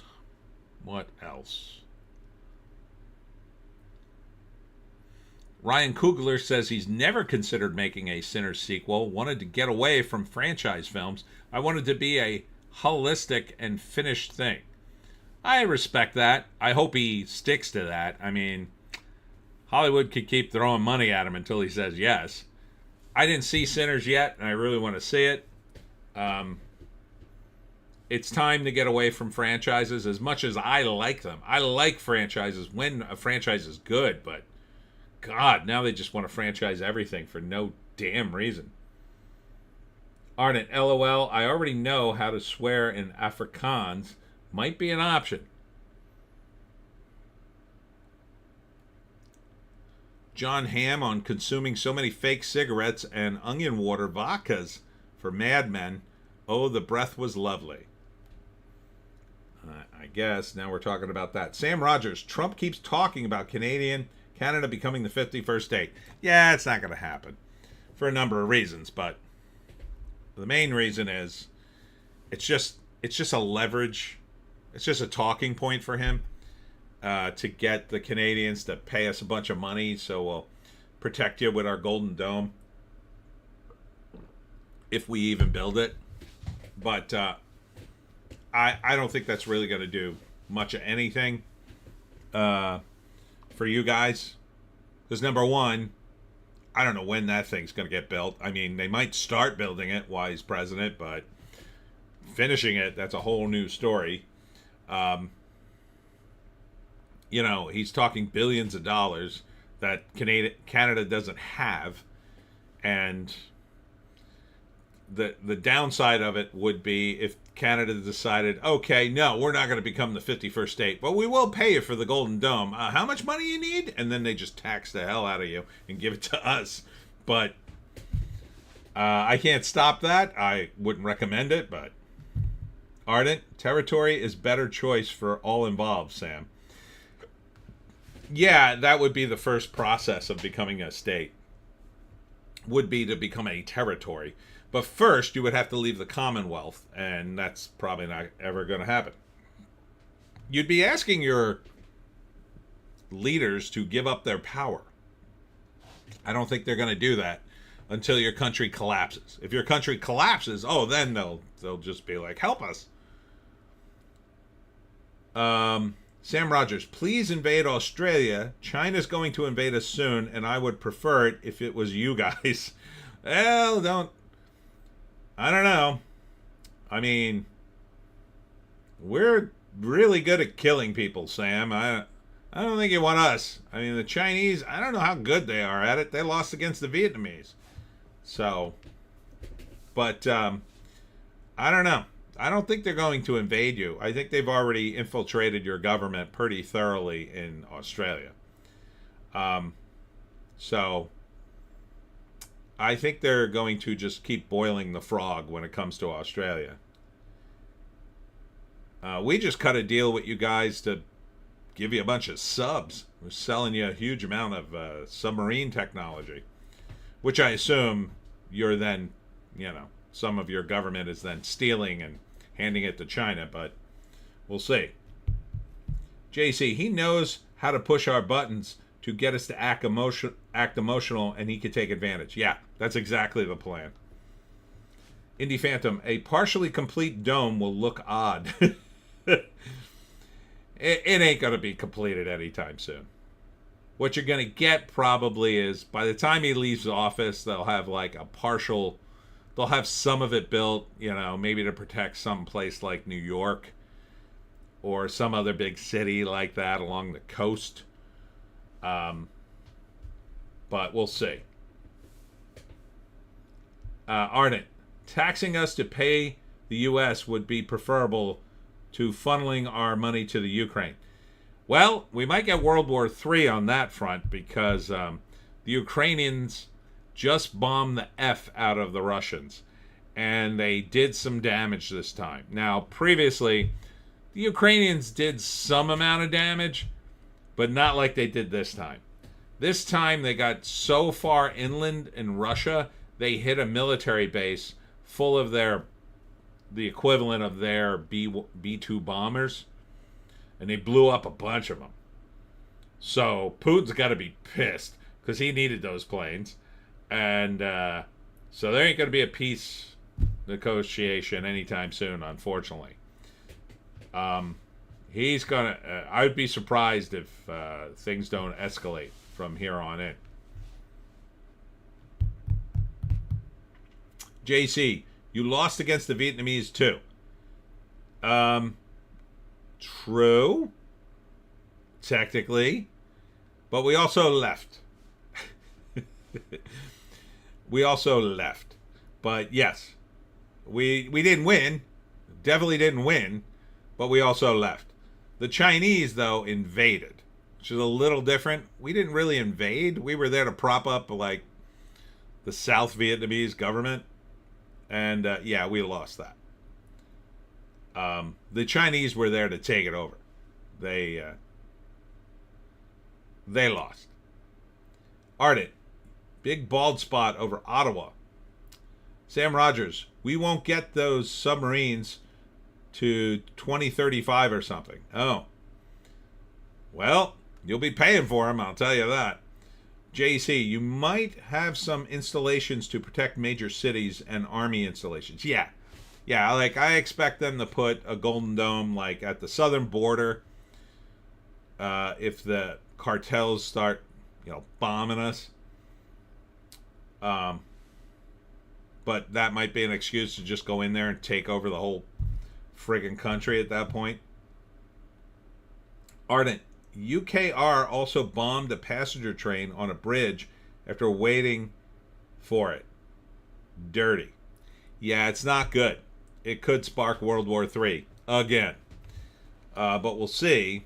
I hope Trump tells the Ukrainians to go pound sand and that we're not giving them any more money. But I'm not sure if he will or can. It's a mess. It's a big effing mess now. Thanks a lot, Zelensky, you D-bag. You might see Zelensky meet with an accident in the not-too-distant future if this wasn't greenlit by our guys. Because that may be the only way to get peace, is to take out Zelensky and let the next guy cut the deal. Devin Harjays, Daredevil and Gotham and Boardwalk Empire actor, dies at 41. He had cancer. Very sad. I don't know if you remember him. I don't really remember him. I did watch a little bit of Boardwalk Empire. I don't know who he would have been in Gotham or Daredevil. I don't think he was... He wasn't Daredevil's buddy. He must have been somebody else. Indie Phantom, Golden Dome is 24 karat. Costly. Yeah, it'll be a ridiculous cost. JC, they tried to off Putin last week. Yeah, it didn't work though. But Zelensky is I think Zelensky is the guy that needs to go. I mean, we shouldn't even be in this mess, but we are. So maybe they'll cut a deal with the Russians, say, okay, we'll let you off Zelensky if you end this war. Something like that. I don't know if Putin wants Zelensky out of the picture though, because I think he wants to keep the war going, and Zelensky definitely wants to keep it going. Zelensky's in a weird position because on the one hand, his power, he's definitely out the moment the war ends. Either he'll be killed or they'll just throw him out of office. And he may be tried for all the terrible crime he did while he was running the war. Forcibly conscripting people and all that kind of stuff. That stuff comes to light after there's peace. I don't think he wants to end the war because of that. That's number one. Number two is the money spigot dries up and he doesn't get any more money. And number three is, I think there may be a good number of people around Zelensky who are like, oh, we want this war to keep going. We may be pushing him to do that. Behind the scenes, at least. Maybe not Trump. I can't imagine it's Trump, but it could be. It could be the deep state just wants to keep this going. And because they're trying out weapons all day and all night, they don't give a crap about anybody getting blown up, so... It's a mess. It's a mess. Offing Putin would be bad. That would be really bad, because then Russia, which has nuclear weapons, would be very unstable at that point. Offing Zelensky, I don't know if you'd even notice until the new guy came in and decided to sign a peace treaty. Ardent, he just doesn't want to give Sean Penn back as Oscar. Yes, that's another factor as well. Nukuti Gatwa regenerates into Billy Piper, confirming every rumor reported for Doctor Who. Yeah. Nano Rightmo shuts down their website, giving authors no warning. Their data would be disappearing. This is a website that encouraged people to write a novel every year or every month or whatever. I don't know why you would use the website and store your data there, but apparently people did. And now they're not happy.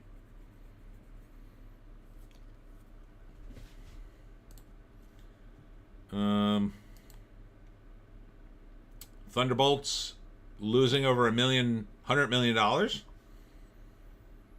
Pretty much confirm that. JC, Russia collapsed before. If you take out Putin, is there anyone else who would step up? Oh, sure. There's tons of guys. The problem is they would be more aggressive towards the U.S. You want to keep Putin in and get the peace deal first. If they take him out after that, then that's fine. But But then again, he doesn't want it either. So, and they just tried to kill him, and he just got his country bombed. Him being attempted assassination, that's not as big a deal as what happened today. Because what happened today, he can't back down from that. Like, if he backs down from his own assassination, he looks like a badass, right? He could say, well, I'll declare peace. All is forgiven. It's kind of badass. It's like, they just tried to kill you, and you're declaring peace. That's pretty badass. But if they blow up one of your airfields with millions and millions of dollars worth of planes, well, that doesn't look badass at all. That looks like you gave up. And he can't look that way. So it's a bad look if he cuts a peace deal now. Now he has to blow up more Ukraine to make it even, so to speak. I mean, he's not going to make it even, but he's going to try. If he kills Zelensky, maybe that would make it even.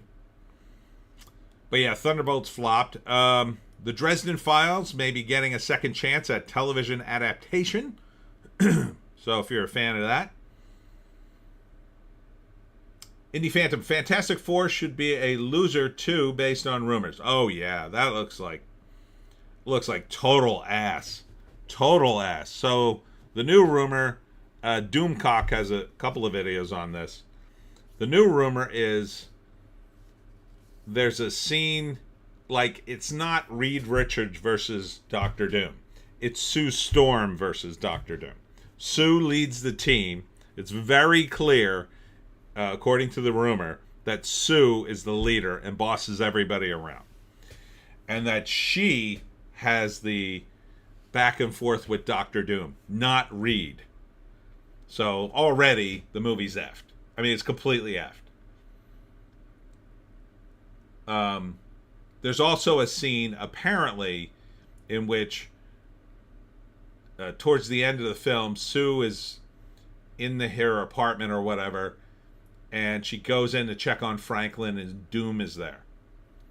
Which leads me to believe that they're going to reveal Doom is actually the father of Franklin, maybe, but I don't know. Something stupid like that. The rumor is that Franklin is like way more powerful than even he was in the comics, and that's going to play a factor. The rumor also revealed that the Silver Surfer fails, and the entire universe is destroyed. So I guess the Fantastic Four escaped to our universe, or the MCU universe, or something. I don't know, but the female Silver Surfer apparently destroys Galactus by pulling this like square-shaped box out of her chest. Haha. And it's an actual like box. I don't know what it is, magic box, and it just kills Galactus or something. Yeah, it sounds awful. Just sounds dumb. Alex Ogle is here. Evening, hate mongers. There is only one Canadian movie, Strange Brew. That, or in case of Schrodinger's movie, all the movies are Canadian because it's so much cheaper to film there. Until tariffs. Excellent summation, Alex. Ardent, I love the Dresden Files. I hope Jim has learned from the last time. Indie Phantom, Sue and female Silver Surfer. Yeah, it's not going to be good. It's going to be terrible. I mean, it looks so bad. Like, Captain America 4 looked terrible. But I at least might click it on, like on streaming, just to see a couple of the fight scenes. But I wouldn't even click on the Fantastic Four. Like, I just don't want to see it. Like, I want to actively avoid that movie and not even see the clips. That's how bad it looks to me. Like, it's not just bad. It's like, we're going out of our way. We're going to go around the corner just to piss you off bad. Ardent at Alex Ogle. Existenz, which is just fun to make Tony say at this point, and Bon Cop and Bad Cop. Star Wars Jedi Survivor developer claims morale at an all-time low after EA shut down Black Panther studio. Well, stop being woke. What can I tell you? Stop being woke. Stop being woke a-holes. Stop worrying about race and gender in the damn game. Make a cool game. I mean, you didn't even have to worry about that crap in Black Panther. Everybody's already black in Black Panther. Just make the damn game fun. How hard is that? Apparently really hard. Oh, we got to figure out how to work the trans characters into the game. How do we do that in Africa? You do that by firing all your woke employees and then never worrying about it again. That's how you do it. Oh, why are we going out of business? We're so inclusive. That's why you're going out of business. God. People now are just so thick. I'm done with them. I'm so done with them. Somebody on Facebook that I know, and I won't say who, but he reposted this thing about a concept called Lysenkoism. Now, James Lindsay has been talking about medical Lysenkoism for a while now. And what it basically means is this. You have a bunch of DEI in your system, and for instance, in the medical community, and you're going to get bad doctors who make choices based on race and gender rather than say who's sick and who's not sick. You get people promoted to positions they shouldn't be in because of DEI and all these things. That's Lysenkoism because, for instance, what they did in the FAA and at the Newark airport, they had a bunch of candidates for air traffic controllers and other important positions at the airport, but they refused to hire them even though they were experienced Air Force personnel because they were white men. So instead, they insisted on hiring, so they lowered the standards to hire more diverse candidates, and now they have real problems at the Newark airport. Surprise, surprise. That's Lysenkoism. It's destroying the veterans who would teach the new guys because you're requiring other metrics other than merit to promote people. And someone that I knew on Facebook posted a thing about Lysenkoism, and he accused the Trump administration of Lysenkoism because Trump was cutting budgets at colleges. To which I said, how can you be sure that the money he cut would even damage anything, that it wasn't just wasteful spending? And medical and Lysenkoism isn't cutting budgets. That's just cutting budgets. And he made a comparison, of course, to the Soviets and the bad guys from Germany. To which I said, the Soviets and the bad guys from Germany didn't just cut budgets. In fact, they spent a lot of money. They spent a lot of money on their Lysenkoism and wasted it because they were idiots and evil and communist or fascist, depending on who we're talking about. And he just responded by saying, you don't know what Lysenkoism is. You could go with that definition. He gave me the old, you just go with that. You just go and leave me alone kind of thing. So I don't want to argue with him.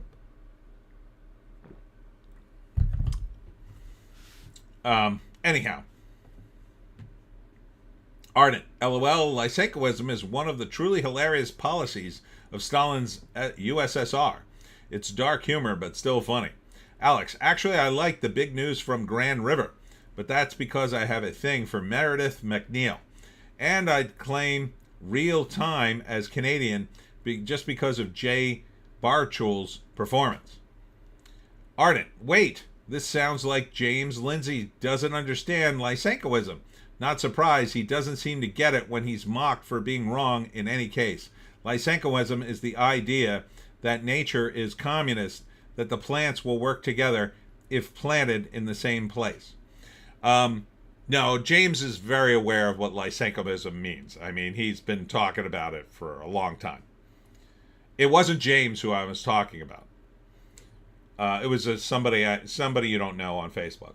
Alex Ogle. James Lindsay has truly gone insane. I can't work out anything that he's claiming these days. It's like he's taking the original joke of the over-the-top academic papers too seriously. I can explain what he's saying. It came to me today. Okay. Now I'm going to explain it to you. So the concept he has been pushing for a while, and everybody's mad at him, is the idea of the woke right. Okay? So you know that you understand what woke left means. We all know what that means. But what he's saying is there's also a woke right. Arden. ONM. So the woke right is like this. And I can explain this in a simple way that TV and nerds can understand. TV people and nerds will understand. All right. So there's an episode of Star Trek. All right? Old G Star Trek. And it's the episode where Kirk and Spock go to this planet. And the planet is full of bad guys from Germany. And they are shocked by this because it's an alien planet. It's not Earth. They didn't go back in time. They're like, why are all these bad guys from Germany running around? Well, the plot of the show is this. It turns out the Federation scientist who went there to help the people of this planet decided he would use the infrastructure of the bad guys from Germany because they were efficient. But he thought he could remove all the bad stuff from it and it would work. But it didn't. It made things worse. And they ended up collapsing right back in to what the bad guys from Germany did. And because of that, the nature of the episode is you can't use the tools of evil and expect not to become corrupted by them, essentially. So what Lindsay is saying, hold on, I'll get to that one in a minute, JEC.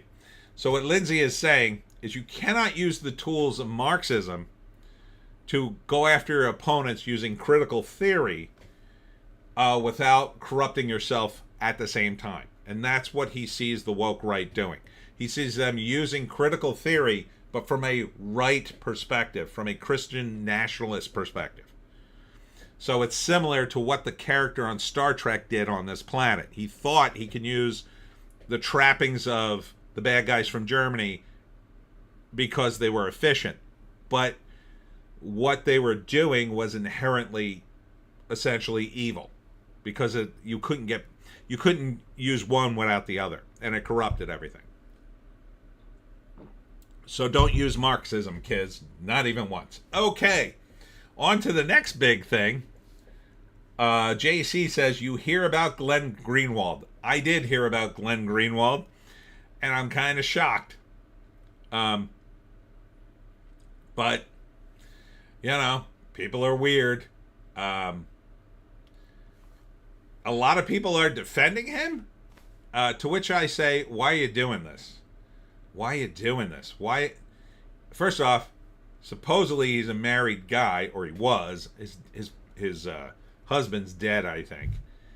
And he's got 2 kids. He shouldn't be engaged in that behavior. He just shouldn't be. Now, is it illegal? No. But someone with responsibilities should not be engaged in that behavior. Now, maybe he was single when he did it. I don't think he was. And he's got way too many enemies to be doing that kind of stuff. He should have been smarter. So I'm very disappointed in him. I think it was a dumb move in a lot of levels. He's got kids. Now he's humiliated. I mean, it's like, you know, it's like somebody with kids, some woman with kids doing OnlyFans. It's humiliating. It's not quite the same, but it's similar. He shouldn't be engaged in that behavior. He's a lawyer. He's a journalist. No, you shouldn't be doing that. It's different if you're, you know, if he's, for instance, a singer. Like Britney Spears is a maniac, but She's an entertainer and a singer. They're all a bunch of weirdos. Anybody who's in art's a weirdo. I'm kind of a weirdo when you get right down to it, but I keep that to myself. I'm not that weird, but, you know, artists get a certain leeway. They go to weird places in their head. But when you're a serious journalist and lawyer and, you don't engage in this behavior. That's just dumb. He is stupid for doing so. And people shouldn't be defending him. I don't think they should be lambasting him either, but they probably should be saying, I'm very disappointed in you, Glenn. That's what I would say to him. Ardent. LOL, some of the earliest TV transmissions set into space were H guys' speeches. No wonder the aliens won't talk to us. What the hell are these people doing down there? Alex Ogle, well then, I wish Lindsay would stop being so autistic and just say that.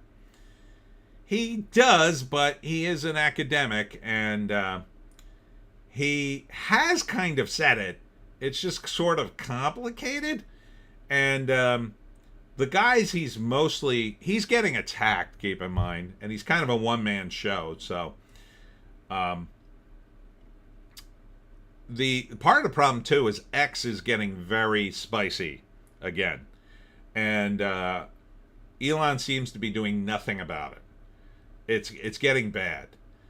Between the bots and the spiciness, I find it hard to justify paying for X anymore. I probably won't re-up my subscription. So if I disappear on Twitter, I'm still there, but I'm just not paying for it anymore. Ardent, I suspect Lindsay is having a knee-jerk response to white positivity. This Greenwald thing is disgusting, but when people get to that level, stimulus chasing behavior isn't a surprise. I don't really think he got to that level. I don't think Glenn Greenwald is sitting on a couple of mil. Yeah, let's see what he's worth according to Celebrity Net Worth, which I see if it's on here. He might not even be on here.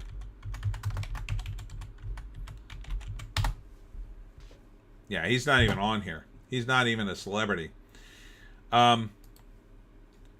So yeah, I don't think he's that well off. But I think he's a weirdo. But he shouldn't be a weirdo.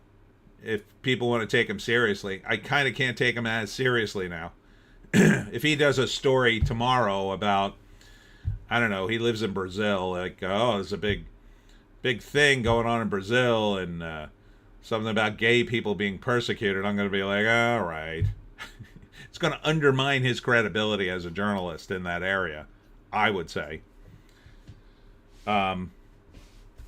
Because then you'd have to look at his lifestyle and go, well, you're kind of a weirdo too. You may not know where to draw the line, Glenn. So, but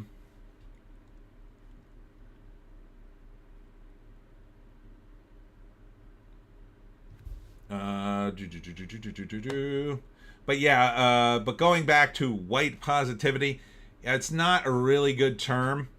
It makes you sound bad.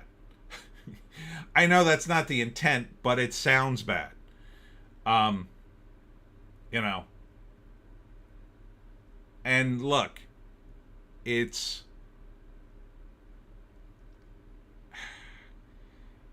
has been bad. The leftist woke guys have been terrible. But part of their strategy, too, is dividing people by race. And you don't want to divide people by race. You just don't want to do it. It's racist. No matter how you do it, it's racist. So it doesn't mean you can't judge people. But if you judge people by their race, then you're being racist. You have to judge people by as the individual. And look, there may be a lot of individuals in one group that have big problems. That's even if 99 of those people do X, Y, and Z, there's still going to be one person who's not doing that. So you just can't judge people by their race. You just can't. It's always a formula for bad times. Whether now you can kid around and make jokes and say positive things, but I don't think white positivity movement is going to be what you think it is. And unless you like police that, because racists will come running right to that, you're going to have a movement that's going to be full of people who say really racist things, like insanely racist things. So it's not helping much, if it helps anything at all. What you really need is a group of people like Gen Xers who don't give an F, like me. See, I don't give an F. My friend came out as trans, and I was like, so? What are you telling me for? And he's like, well, I just wanted you to know. And I'm like, okay. I don't care. And that's the way I think most people should be, but I'm Gen X and we don't care about anything. So, yeah. But as far as James Lindsay goes and Glenn Greenwald, like, everybody's got their thing. Lindsay is an academic, and he's drilling down in these various ideologies, and it can't help but affect him. Glenn Greenwald, though, I think just undermined himself. He should shut up about it and stop going on and on. Oh, it was consenting adults, and I'm not ashamed, and blah, blah, blah. Well, you kind of should be. But, okay. JC. They're defending him because everyone has blackmail tapes of themselves out there. Well, now there's no point. I mean, you can't blackmail him now. I mean, unless he did something else. Ardent. Britney Spears is the example of a mental effects of Hollywood hollowed out. She's still pretty good looking, but mine is off ringing a bell in the belfry with the other bats. Alex, I heard it was the deep state discrediting him after interviewing with Tucker Carlson. I get the impression that the deep state is becoming increasingly authoritarian as their competence crumbles. Well, what did it really do at the end of the day? Because in another 6 weeks, people will barely remember that. And, it didn't really impact him. I mean, it was weird, but it wasn't illegal. He wasn't with a kid or anything like that. So unless they have other footage of him doing massively illegal stuff, it's all going to disappear in about 6 weeks, and nobody will remember it, and we'll be off to the races on something else. But the whole point of the deep state in terms of the blackmail operation is to get someone to do certain behaviors and stop them without releasing the tapes. You don't release the tapes unless you're trying, I don't know what, destroy them? It's not going to destroy them. So if anything, it's a weak play. Ardent,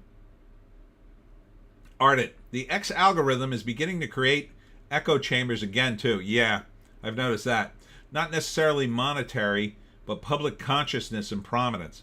Yeah, now all I get in my feed are other authors pimping their book, surprise, surprise, James Lindsay, and just a bunch of clips from movies.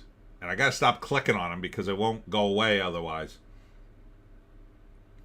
And offensive memes. JC, Greenwald is pulling down 6 figures. Yeah, but he spends a lot of money. I mean, he's got a high overhead. He's all the way in Brazil. I assume he has assets in the United States. He's got 2 kids. I don't think he's doing that great. He's not so great that he's sitting pretty. He could probably retire, but I don't think he's doing great. Alex Ogle, we need some white hair power. What? Encourage imbecile children to listen to people who got a few years under their belt. Well, that could help, but there are a lot of stupid old people. Don't kid yourself. I've met a few of them. I mean, they're not stupid. They just don't know anything. People are just people. You know, idiots get old too. And some of them live to be a ripe old age. And they're still just as stupid as they were when they were younger. Ardent. White positivity isn't about judging others, but improving the lot of our own people. Yeah, but you say that. But it doesn't come off that. Optics are a thing. And yes, it gets policed hard to prevent white negativity. That's not what you need to police. You need to police the racist. And that's like nearly impossible. Indie Phantom, I don't even joke about Italians. Ardent, I'll joke about anybody, just never in an intentional, hurtful way. Yeah, it's all in context. Indie Phantom, why film your weird sex acts? I don't know if he did, but it might be his thing to get him off. I don't know. Ardent, at Indie Phantom, exhibitionism and thrill-seeking, maybe? JC, people will have forgotten about this findom fetish stuff by next week. Indie Phantom, yeah, maybe, Ardent. Ardent, living safe in Brazil probably isn't cheap. Yes. JC, Brazil is cheap if you have an American dollars coming in. Well, I'm not sure who pays him anymore. Ardent, stupid old people? Oh, Canadian boomer liberal voters? No, I just mean like, you know, people who are stupid who got old. And people mistake them for being wise because they're old.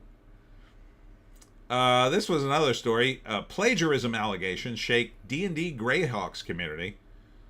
There might be something to this. I was looking at the article.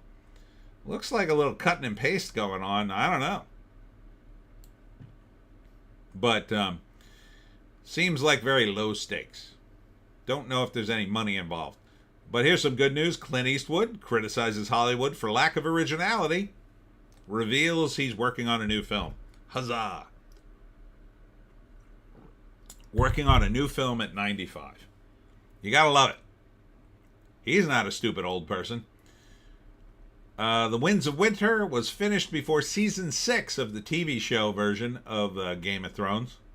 I don't care. I don't care anymore. Oh, here we go. Marvel's Fantastic Four First Steps, described as mid after test screening. Yeah, that's the best they could do. It's mid. That sounds like it's a nightmare. Former Dragon Age lead writer warns of anti-fans wanting games to fail to send developers lessons. Now, think about that for a minute.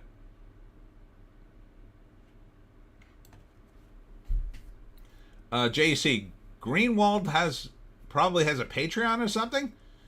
He makes more money than that. Oh, Clint Miller's here. Sorry I'm late. Just back from Gunnison Beach, New Jersey. Ah, the shore.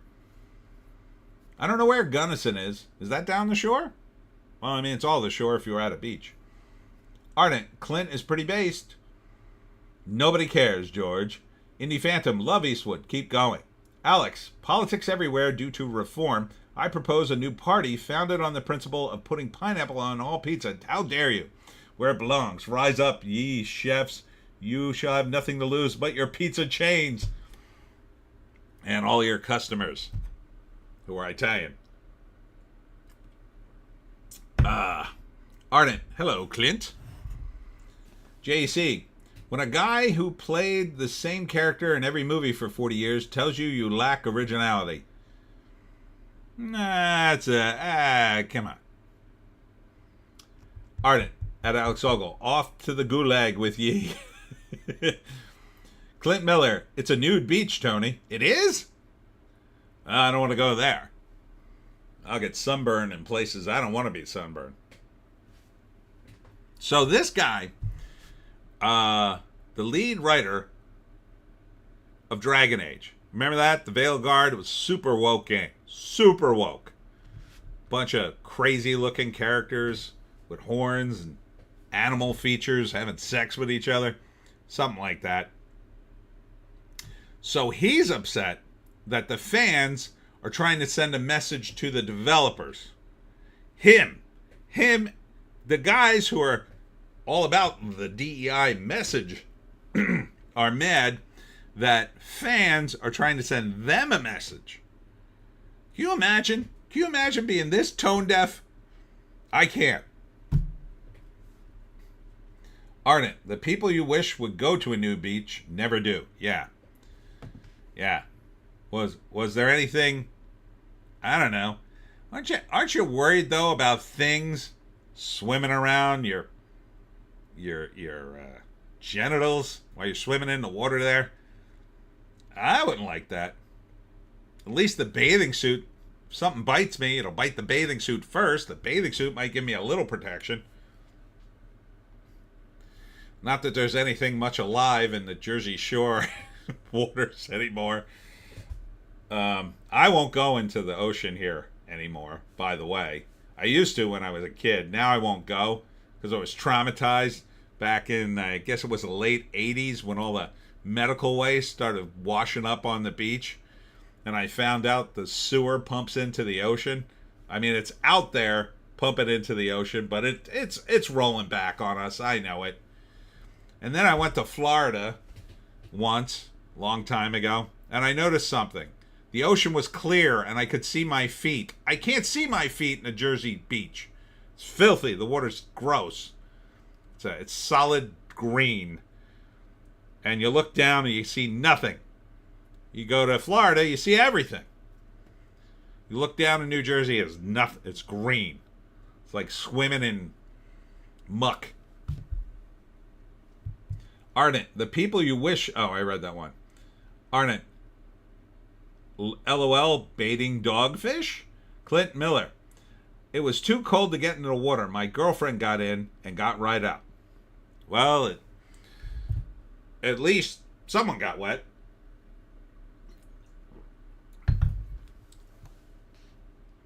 Indie Phantom, there was a nudist camp at my province, and the only hot chick there that ever went there was a reporter investigating.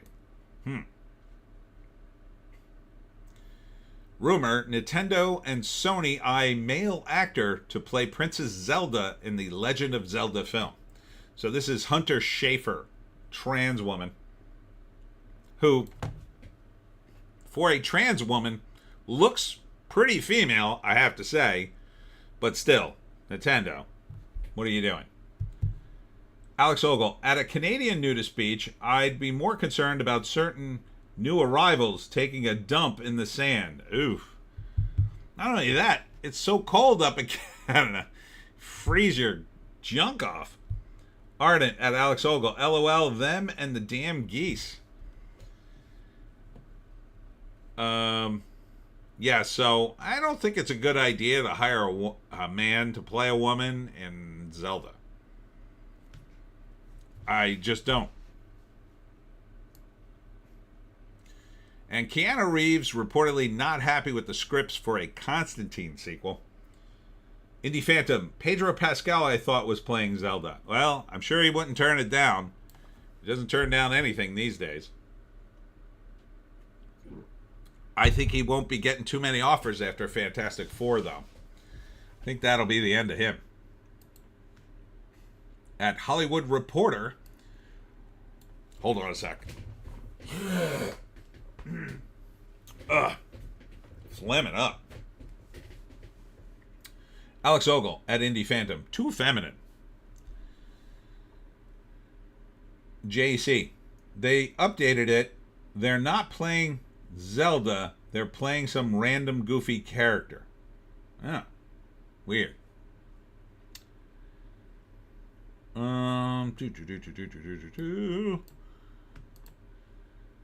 Michael Sarah says Jackie Chan had no clue who he was when they met. He thought I was a complete competition winner. Okay. I really like Michael Sarah in This Is the End. If you haven't seen his cameo where he plays himself, he's all coked up. It's really funny. He slaps Rihanna in the ass. Oh, it's such a great scene. Indie Phantom, LOL.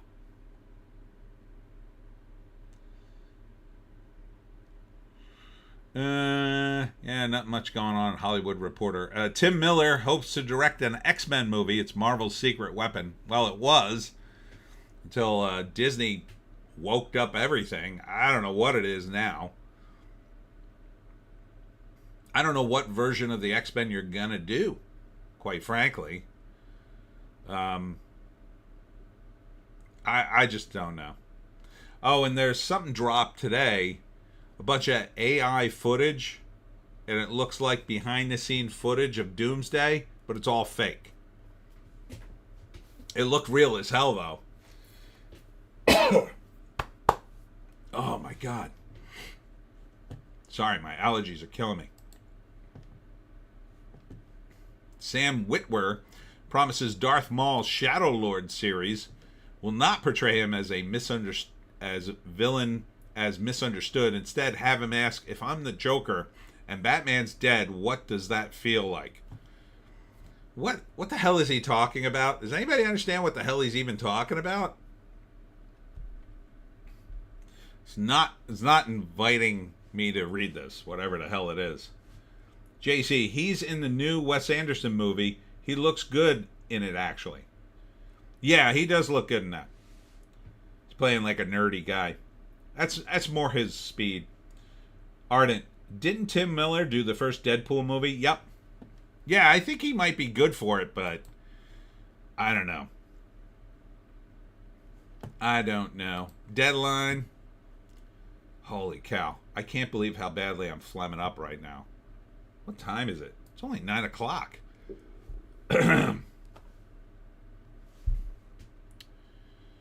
Jason Sudeikis plays tribute to his late uncle George Wendt? I didn't know they were related.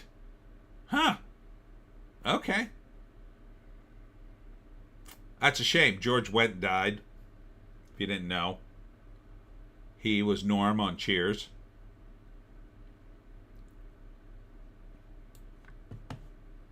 Phoenician Scheme lands top of limited opening 2025 special box office. Yeah, it seemed to do pretty well. There's Michael Cera, by the way, in a scene. Indie Phantom pass on Wes Anderson. I think this one's going to be watchable. I think this one's going to be funny, too. Richard Ayoade is in it. I like Benicio in this one, too. It all looks funny to me. Ardent, Sudeikis should play Norm if they do a Cheers remake then. Or he should play Norm's son. Ardent, or maybe Cliff Clavin. He's still alive and needs work. Don't take the work away from Cliff. Jane Seymour starring in Harry Wild renewed for season 5 at Acorn TV. I don't know what that is. But I was a big fan of Jane Seymour. She was hot back in the day. Now she's holding up okay, I think. I wouldn't say hot, but still pretty decent looking at her age. She's got to be up there. Let's see. What the hell is this? Bodies writer-director Luca Bueno on Latino representation and showing the humanity within the immigrant experience. Boring. Ardent, Ratzenberger's still alive? I want to see him in something then. Clint Miller, John Ratzenberger is rather based. Well, that answers the question why you haven't seen him in anything recently. Unfortunately. I expect to see him on the new Match Game TV show if that comes through. Guillermo del Toro to host Canadian Horror Film Festival next month. Speaking of Canadian films, what's a Canadian horror film like? Oh, hey, don't mean to disturb you, but I'm haunting this house. Oh, no problem, you go ahead and haunt. I'm just going to watch some hockey and have a beer. Oh, may I join you, It's the most polite horror movie ever made. I just watched the Frankenstein. Speaking of Del Toro, the Frankenstein trailer dropped. It looks pretty decent. Indie Phantom. Jane Seymour was sexy as Moore's first Bond girl. Yes, she was. She was a hot piece back in the day.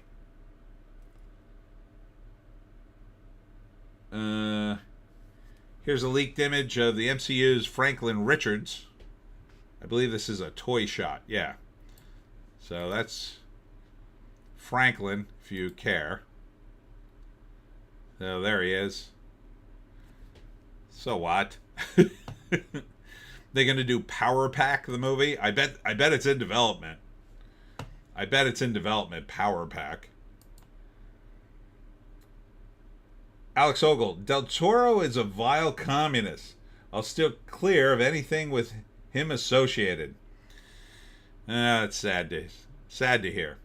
Sad to hear he's a commie. The movie does look good though. A lot of his movies, though, are not good. Let's just be honest. They look good, but they're not good. Alex Ogle. Super Troopers 2 is set in Canada. Will Sasso plays. Unusually funny. Oh, wow. I have to see that. I haven't seen the second one. And Will Sasso's in it? Love it. I love everything about that. Will Sasso should be in every comedy movie ever made. He is freaking funny. Anyone ever see his Vines? When he had a Vine channel, when Vine was a thing, it was one of the funniest things ever. He had this running gag with lemons. It was pretty funny. Ardent. Canadian horror movie pitch. Night of the Zombie Moose, eh? Colby Smulders in a tight real tree camo bodysuit hunts a zombie moose after it escapes from a secret maple syrup lab in northern Quebec, eh? Ooh, I'd see that. Ardent. Super Troopers 2 was pretty good, yeah. Huh. Elon Musk tells CBS Doge will continue as a way of life. Still questions Trump's big, beautiful bill. Well, I hope it continues. I hope they cut something before this bill passes. Alex Ogle. I still go back to his Vines when I want to laugh. Yeah, they're very funny. George Stephanopoulos. Unfazed by $16 million ABC settlement, accuses Trump of corruption. Scale is staggering. How many times are you going to be sued, George? Show the receipts or it didn't happen. And you're a journalist, allegedly. Show receipts or shut your pie hole. You have no receipts, is what I think. All right. Fantastic Four booed at test screening. Attendee fires back. Let's see. Nobody screamed mid. That's just fake. There was a guy next to me sighing and flapping his hands around. When the movie was over, I asked him his opinion, and he said it was mid. I told this story on Discord last night, right after I left. Certain insiders have blown this story out of proportion, saying some lunatic screamed mid in the theater. This is 100% untrue. It looks terrible. I think he's being generous when he says mid. Ardent. Looks like suppressors will be unbanned soon thanks to the Hearing Protection Act. Quiet pew is the best pew. Pew pew. It's not that quiet. But yeah.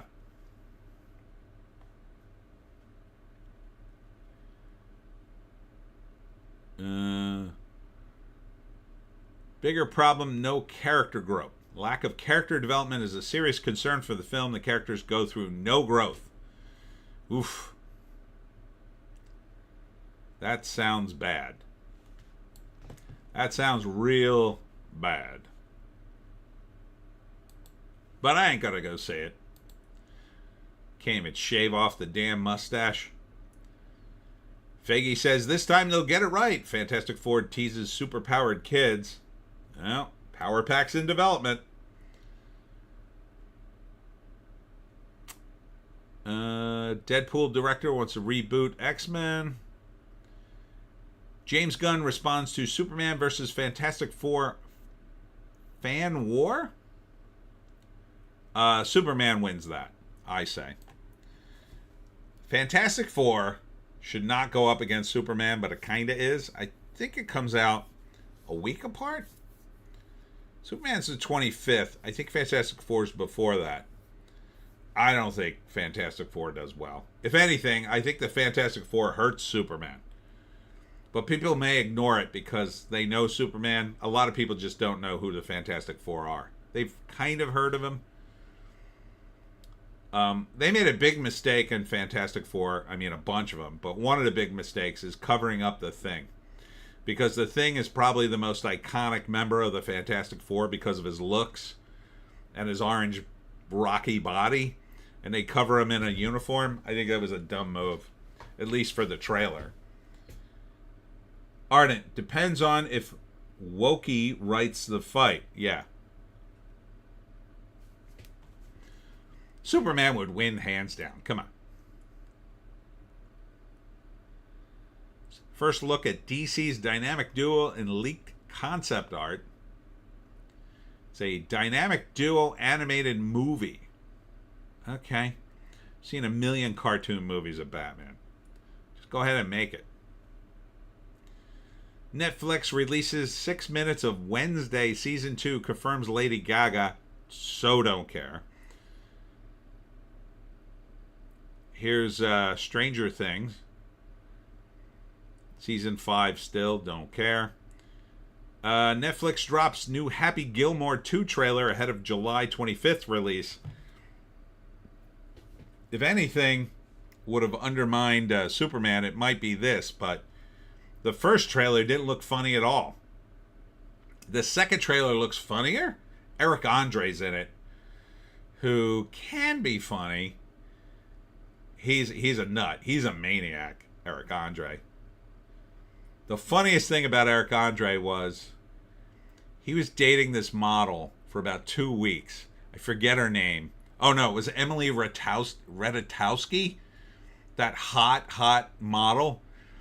There was a story with her where she broke up with some other celebrity she was dating. She'd been dating him for 2 years. And so Eric Andre was her rebound. And for about 2 weeks, there was pictures of her in the paper, and you couldn't pry the smile off of Eric Andre's face because I think he couldn't believe he was banging her. That was the funniest thing ever. And then they, it ended after 2 weeks. It was hilarious though. Ardent, oops, didn't mean to remove that one. Mouse wheel needs cleaning. Alex Ogle, recently I discovered YouTuber Despot of Antrim. I expect good analysis of these latest DC films.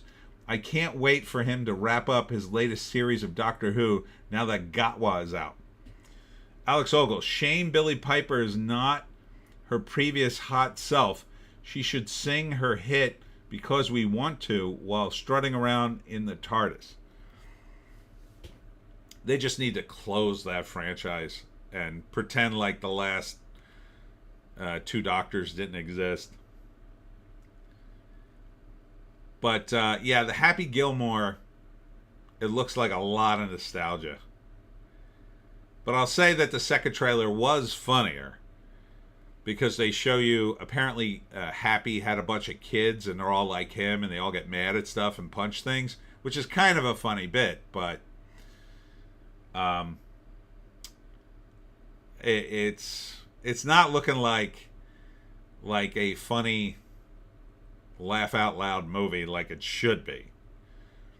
To me, if you're going to make an Adam Sandler movie, a sequel to Happy Gilmore, you should just go for the comedy throat every single time and forget about the nostalgia. But it looks kind of heavy on the plot. But we'll see. The plot of the movie is Happy he's broke and he has to go back into golf to win a tournament so his daughter could go to ballerina school or something. Alex Ogle, I'll never understand what Americans find funny in Adam Sandler. I can't stand his films. I never thought he was that funny either. I know. I people swear by some of his movies. Um, which ones do I like? I mean, Happy Gilmore. I've never even seen the whole movie. I just seen bits and pieces of it. Some of the scenes are okay. I mean, the scene where he beats up Bob Barker, or Bob Barker beats him up, it's kind of funny, but there's not a lot there. I think his best movie is Don't Mess with the Zohan. He's actually pretty funny in that because he's playing a character throughout the movie. He plays like an Israeli assassin who moves to New York City and wants to be a normal guy and be a hairdresser and bang beautiful women. Um, and Rob Schneider's in it too. He's very funny in it. And they both play like Israelis in America kind of thing. But then, who is it? John Turturro plays his Palestinian rival, who then comes to America to start trouble for him. And but it's all a big scam. Like, he's not really a terrorist. He accidentally becomes famous amongst the Hamas crowd because Zohan fakes his own death after a grenade goes off. And so they think he's killed Zohan, but then he finds out he's alive and he has to go to New York to kill him. So it's a pretty funny movie. But what I heard was, and I almost got to make an Adam Sandler movie, believe it or not. I was working with a producer who claimed to have connections to him, and I wrote a screenplay for him that was gonna be part of the pitch was to get Adam to fund it and do a cameo, and it was partly based on one of his bits back when he did stand-up. And man, I heard all kinds of crazy stories because he apparently knew Sandler. But it didn't come together for a variety of reasons. It's a shame. It is a funny screenplay. Ardent, Sandler isn't funny. He's got a talent for casting friends who are way funnier. Little Nicky, Don't Mess with the Zohan. Ardent, a bunch of the unsubscribed podcast fans are harassing Rob Schneider on X to go to the unsubscribed podcast. Okay, why? Why are they harassing poor Rob? Yeah, Adam, what I heard was the way Adam writes a movie, he gets a bunch of his boys in a room and they pitch ideas. They pitch comedy bits, and then somebody transcribes them, and then they sort through it later and try to make a screenplay out of it. It's not the best way to make a movie. You need a guy with vision to... I mean, you could do that and have all these comedy bits available to you, but they don't all necessarily work. Like, I'm already working on book 19 of the Pineys, and I've got this bit I want to use, but there's two potential bits that I could use, but I can't use them both together because one contradicts the other. So I have to choose which one of the bits I'm going to use. And that's the way some comedy bits are. One will undermine the other, and you just can't do it. And when you just have a bunch of people screaming into a tape recorder, essentially, and then you try to sort through that, it's not... Some bits are only funny in the moment, and you got to be able to sort those ones out. And, you know, and when you're talking about comedy bits, they have to be like fucking... Sorry, effing great comedy bits. Ardent, we just want to see him on the podcast. I suspect there'll be a great laugh. To watch Rob is pretty damn based. Oh, okay. Clint Miller, maybe because Rob's working with the Daily Wire? Oh, maybe. Clint Miller, ahem. Ahem Lewis bit? No. I can't tell you what it is. I'm still working on it. 18 is done, by the way. I'm just waiting. I gotta wait for Vig to finish the cover. He still has a few weeks, and I got to get the copyright back from the copyright office, and then it's a go. I also got to do a couple other things that sort of tie in with the book, which I also can't tell you about yet. Oh, I forgot my announcement. I wanted to do that after the Canadian thing. All right, so I have a special announcement that I saved just for the stream. It's just for the stream. I'm glad you're here, Clint, because you'll be into this. All right, so let's pause this for a second. Now I want to show you if this works. Well, let's see if I can get it to pop up now. Hold on. See if I can get it to work.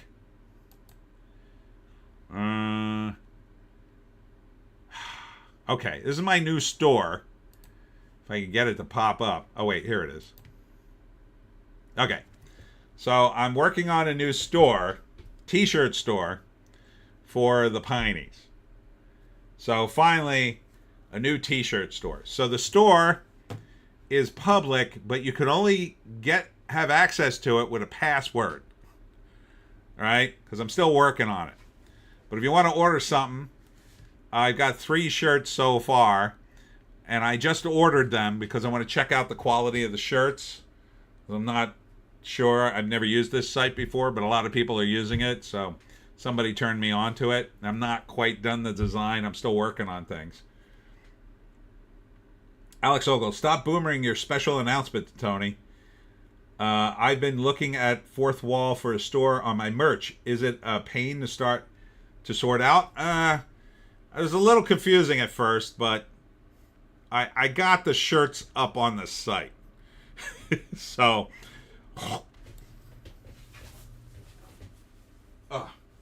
finally that phlegm came up. So in order for you to get to the site, you have to type in the password. So I'm going to give you the password now. The password is Leeds13, and I'll put it in the chat. Leeds13, the spelling. So that's the password to get into the site if you want to order a shirt before I officially launch it.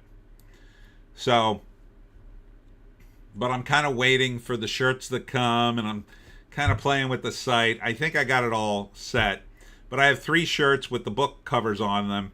So if you want to at least check it out and give me some feedback about what you think of the shirts or what you'd want in a shirt, let me know. Oh, and the link to the store. Okay, yeah. Hold on.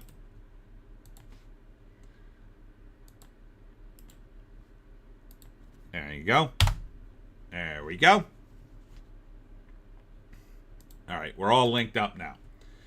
So, you know, you don't have to do it now, but if you get a chance to check out the shirts and give me your feedback on them. So all the shirts have a front and a back. I don't know how the back... How do you get to see the back? Okay. Oh, wait. Here, you click this. Yeah. So this one, the back of this one says, grab a musket, shoot a zombie, save America. So that's the back of the patriotic Piney shirt. That's a cover for 17. See? And it's got the, you know, it's just a cover. And then this one is the cover to 13 with the Jersey Devil on it. And it says, atop the mountain, Mount Holly, there's a stone altar where the Jersey Devil sleeps. So there's that. Zebek's Demise. Ooh, Piney shirts. Nice. Clint Miller. Sell Milton's katanas. And then this is says the Pineys. It's got the logo. I don't know if that's too dark. I think that'll come up on a shirt, but we'll see. And then the back says, hunting deer since 1733. So, we'll see how this goes. But, Zebek's Demise. Holy, holy, holy. Yes. Yes, the holy, holy, holy is a thing.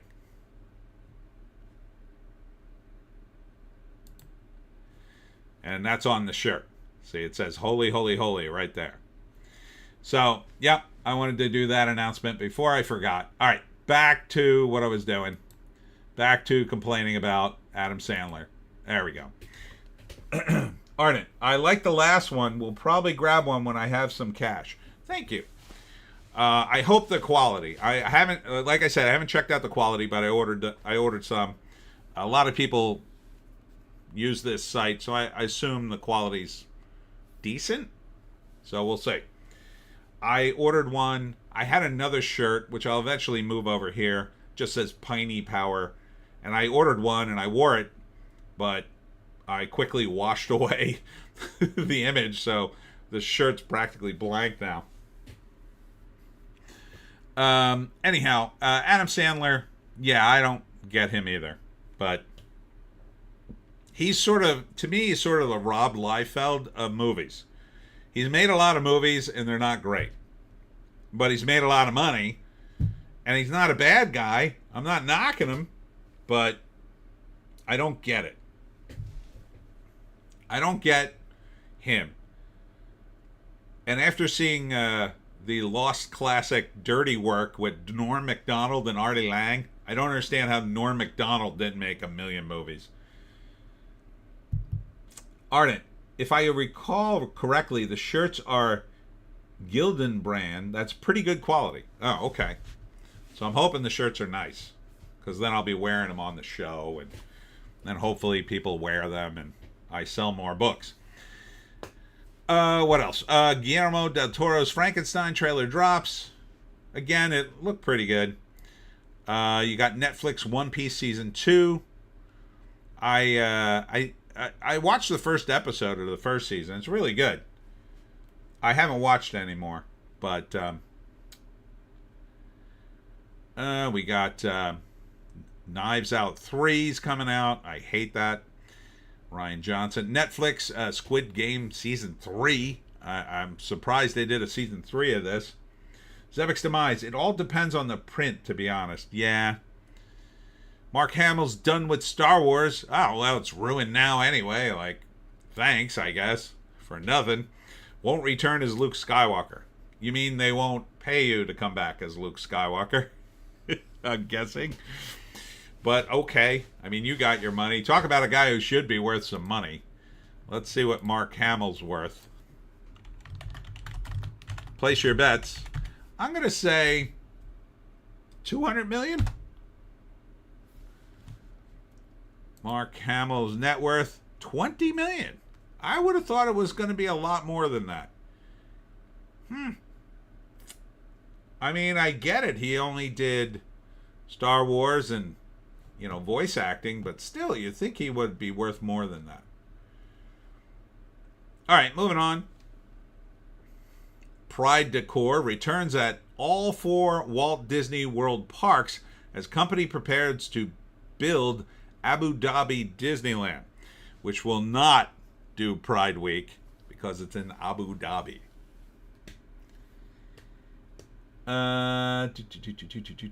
Zevek's Demise. As long as it doesn't feel like you're wearing a Halloween costume from the 80s. Alex.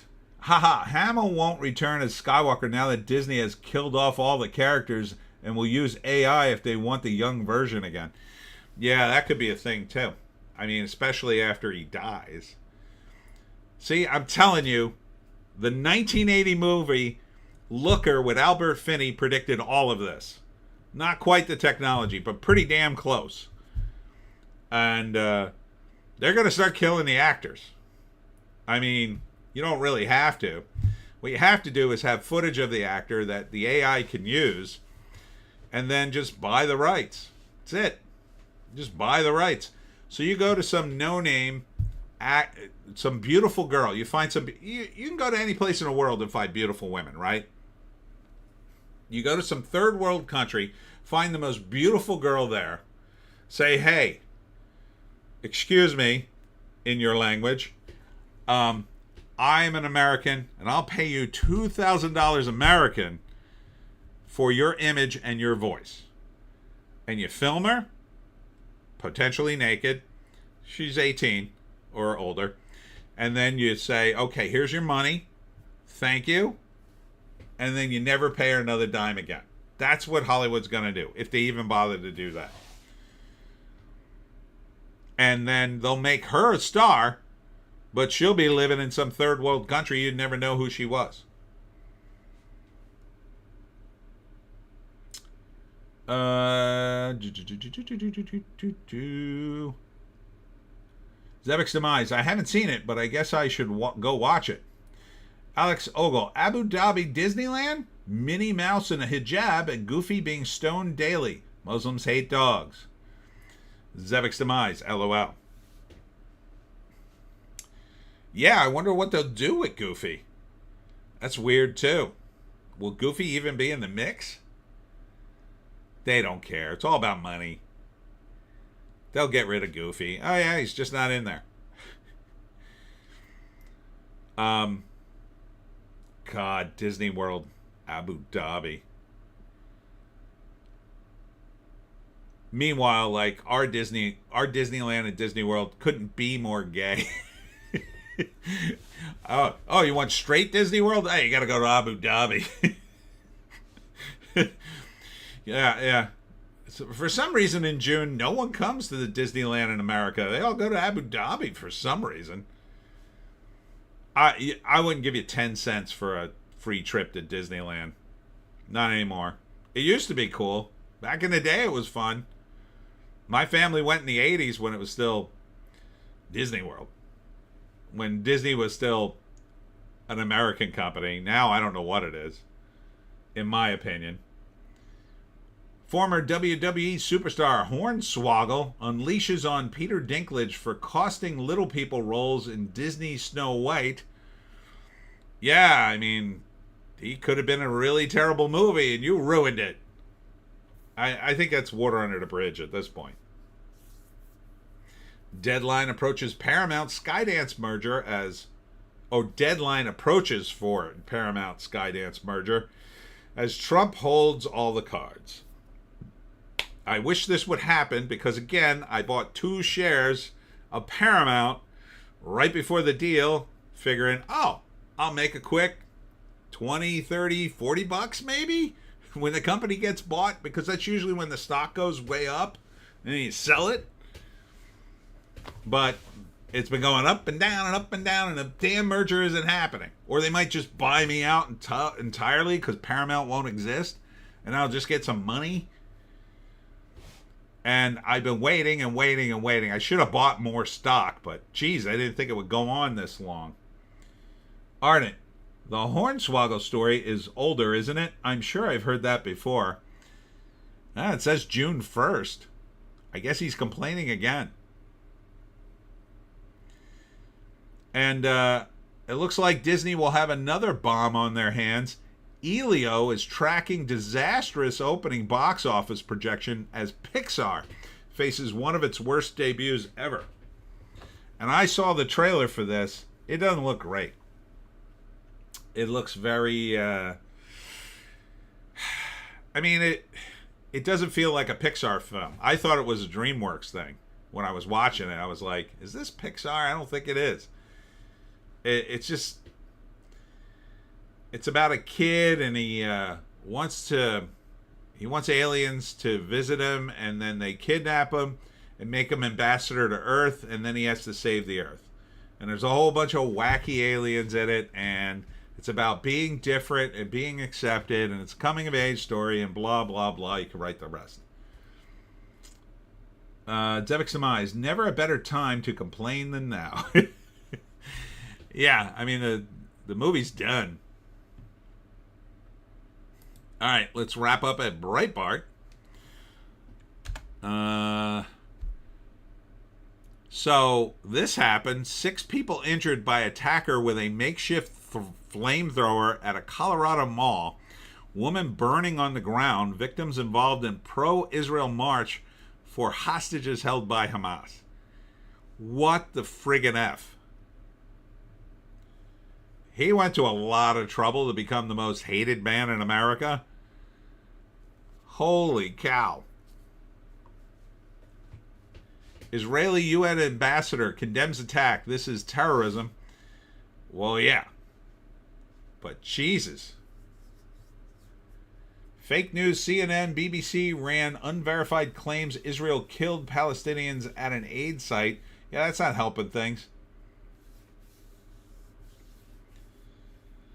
Zebek's demise. Jesus, that's awful. Yeah. It's, I've been seeing snippets of this news thing all day, and I didn't know exactly what happened. Ardent, makeshift flamethrower? Tell me how to gun-free zone protect people again?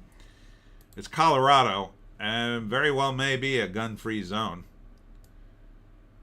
This is Pearl Street Mall.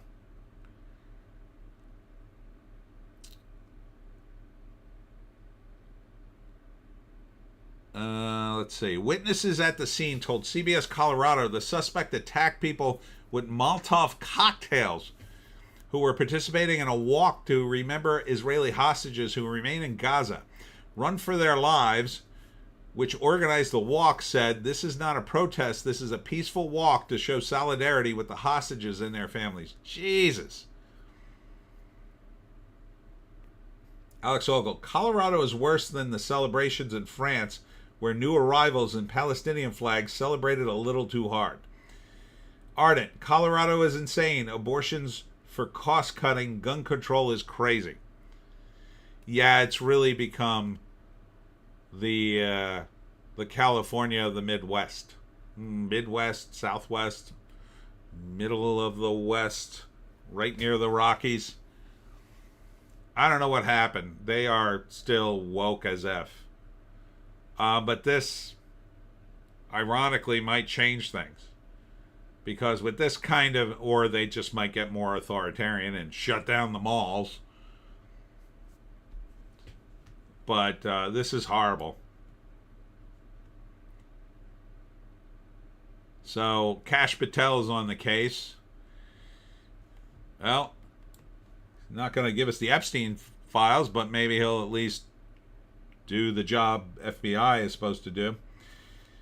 Zebek's demise. That's just off the chart, man. What the hell do you say? I don't know. Ardent. Canada, Colorado is more like Canada. Even California doesn't kill their citizens to save government money. Oh, they're working on it.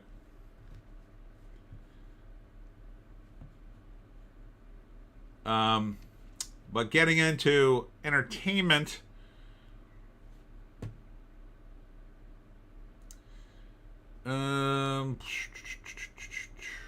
Joe Rogan and Musk slam liar and idiot Bono over his claim U.S. aid cuts caused 300,000 deaths.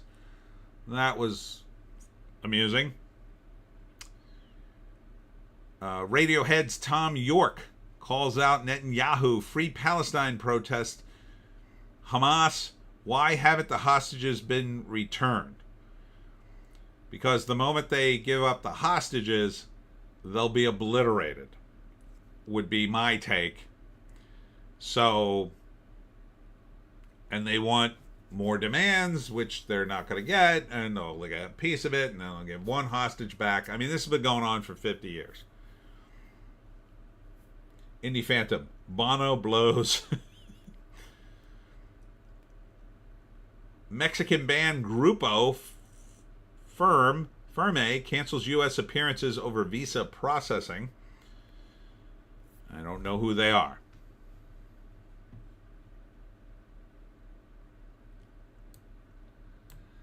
Actors Matthew Marsden, Nick Searcy call out conservative filmmakers for failure to support canceled right-wingers. All right, who are we talking about?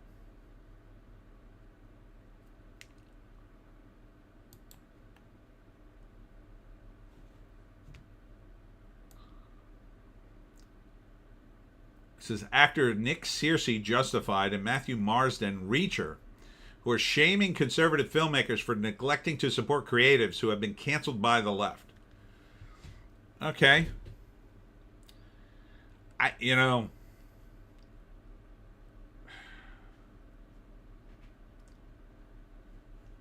They should. They should speak up. You should speak up for anybody who's being canceled unfairly. Canceling usually is unfair. Zebix Demise. Tom New York, why are you pretending to be important? Alex Ogle, I once saw a U2 concert in Toronto. My company paid.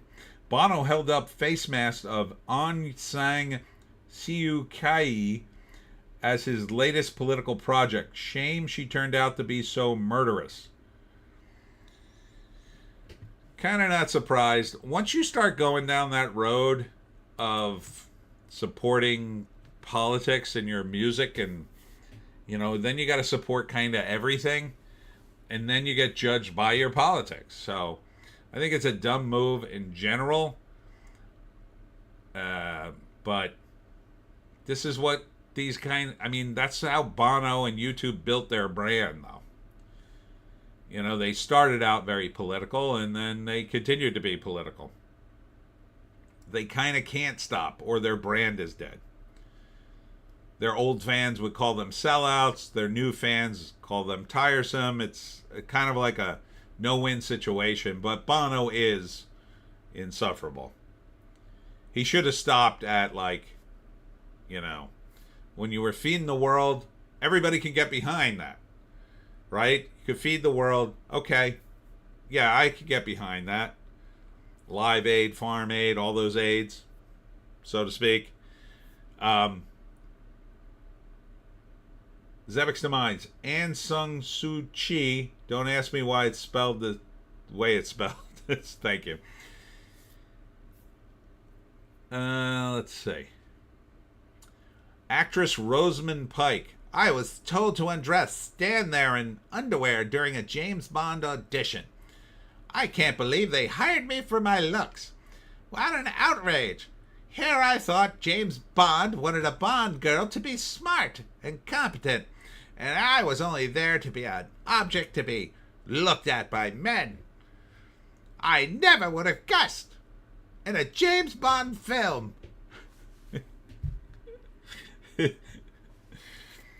Ardent AIDS. Haha.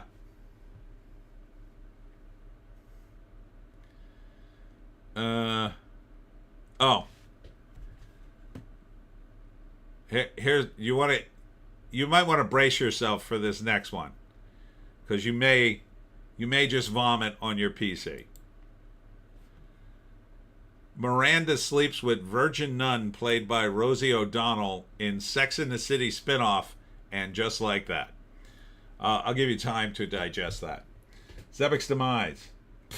I can't believe I was hired. Zebix Demise, did you say something, dear? So yeah. Do you want me to turn this off? I think I should just get away from this link. It's pretty cursed, this image. Zebix Demise. What?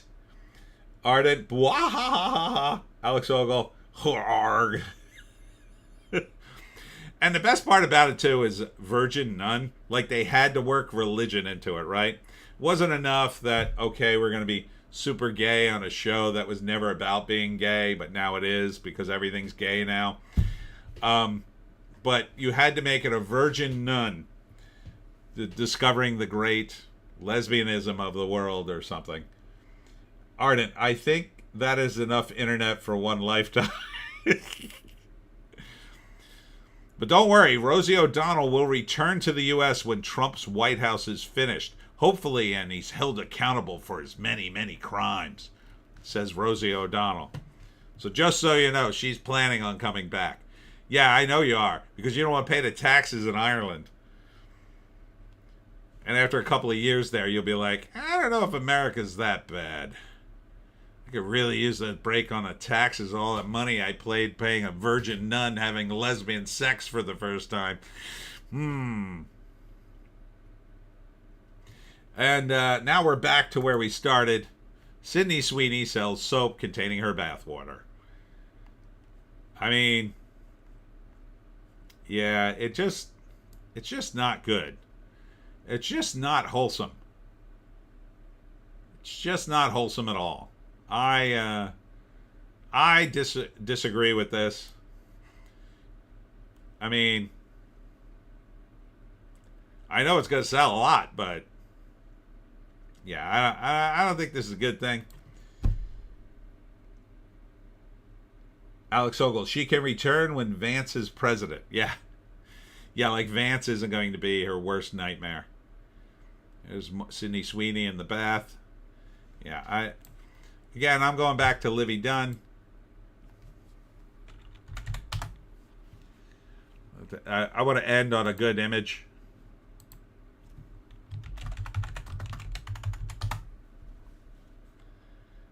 Oh, here we go. Got lots of good images here. That's Livy. Okay. Now how do I get to the next image? I scroll? Oh, I scroll. Who's that? I don't know her. She's all right. She's a little hefty. That's Bethany Frankel. She looks good for 54, I'll say. Don't know her.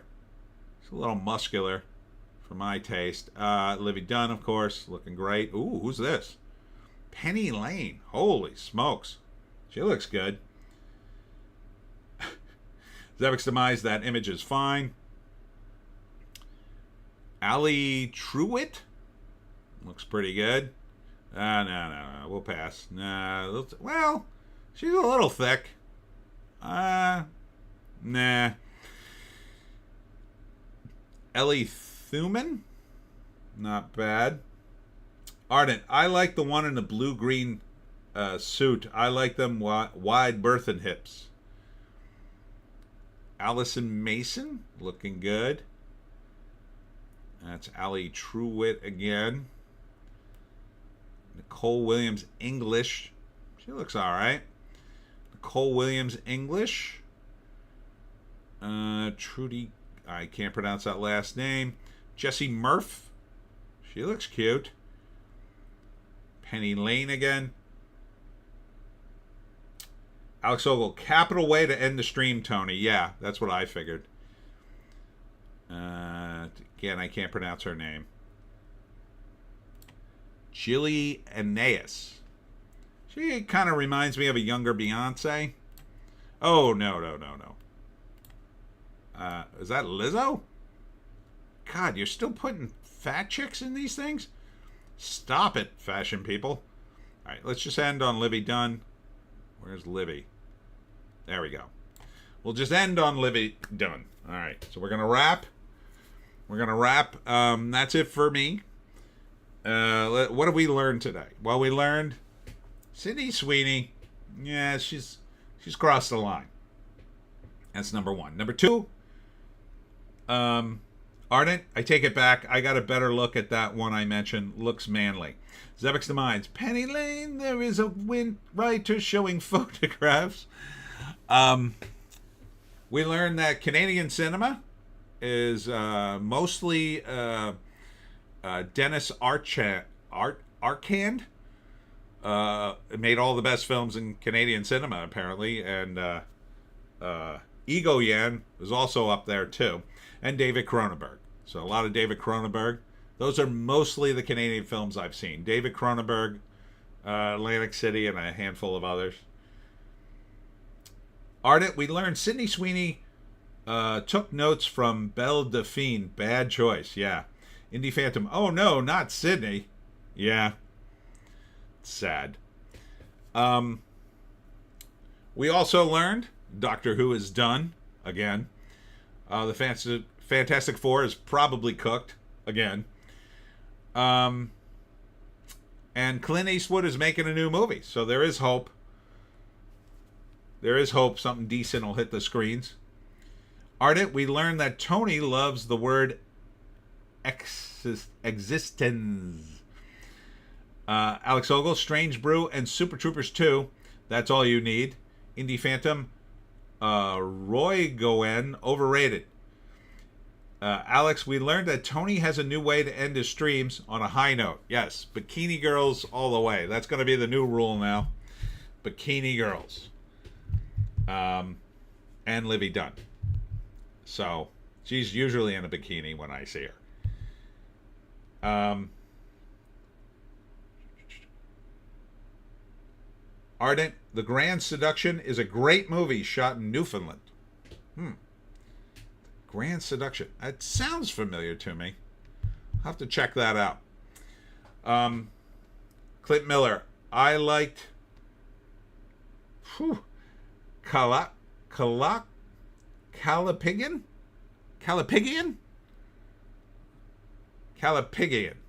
Okay. Calipigian. Is that a Canadian movie? Go back and listen to the beginning of the stream. You'll hear all the Canadian movies. Sebek's Demise. Best ending. Thank you. Thank you. Oh, and we also learned I have a new t-shirt store. And don't forget, there's a link in the comments there.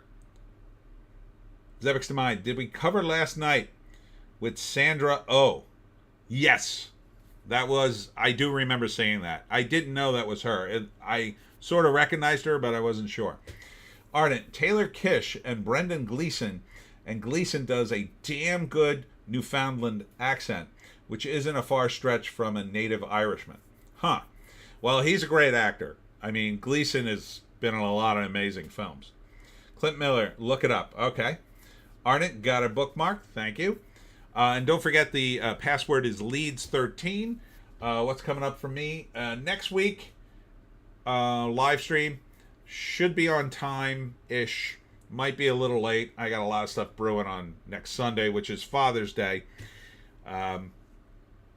So I got a lot going on that day.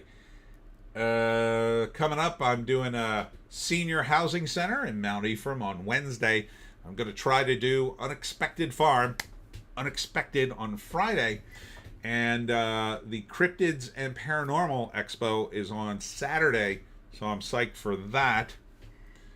Indie Phantom, yeah, last night was there. Ardent, oh, and another Newfoundland movie, Young Triffy's been made away with. And Sunday, one of the things I'm doing, from 10 to 2, I'll be at Lucille's Luncheonette, which I go to every year because Pineys writers go there and sell their books. Indie Phantom will check that one, Ardent, ASAP. Lucille's Luncheonette is on the Anthony Bourdain Trail. It was one of the places he visited while he was in New Jersey. So there's a little mini trail in New Jersey. You can go to all the places Anthony Bourdain went to. It's still open, and it also has a statue of the Jersey Devil outside. In fact, I'll show it to you really quick. There it is. Lucille's Country Cooking, or Lucille's Luncheonette, as they call it. And oh, they don't have a picture. All right, never mind. I'll show you on Google. I'll show you on Google. Real quick, the statue of the Jersey Devil outside of Lucille's.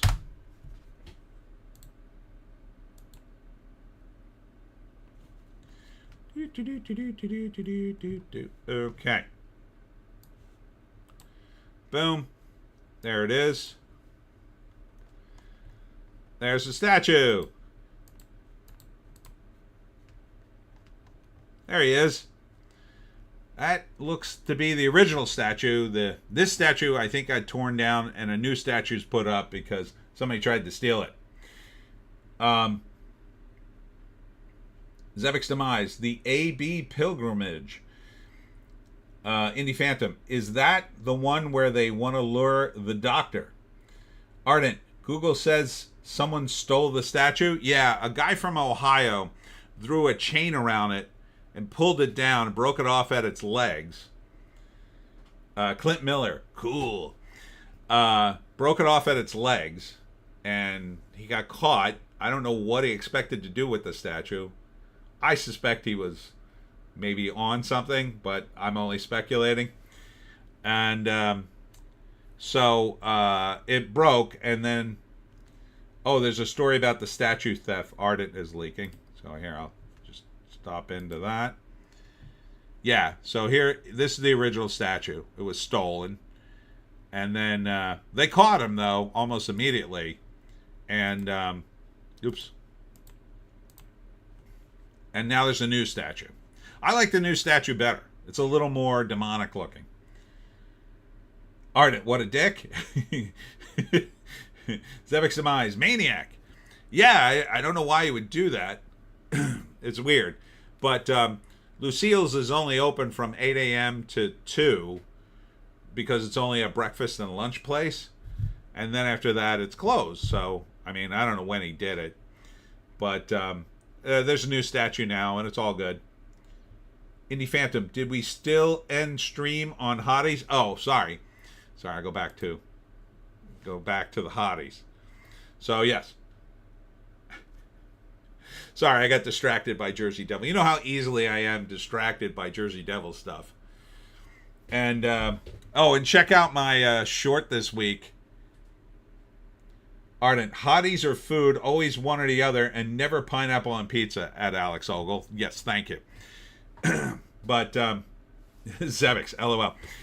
But this week I did a short on the city seal for Wildwood, New Jersey. If you haven't seen it, it's this crazy story from the Revolutionary War, which you got to hear.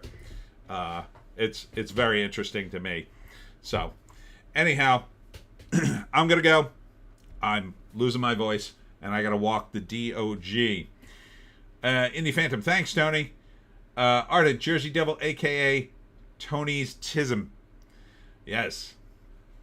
Thank you all for tuning in today, and we'll see you in the next one. Zebek's Demise, love pineapple on pizza. All right. To each his own, I say. All right. Wait, one more. Ardent, I have a new story from my friend Cass out on Wednesday. All right. So check out Ardent's stream and his channel for a new story. All right. Cool. We'll see you in the next one.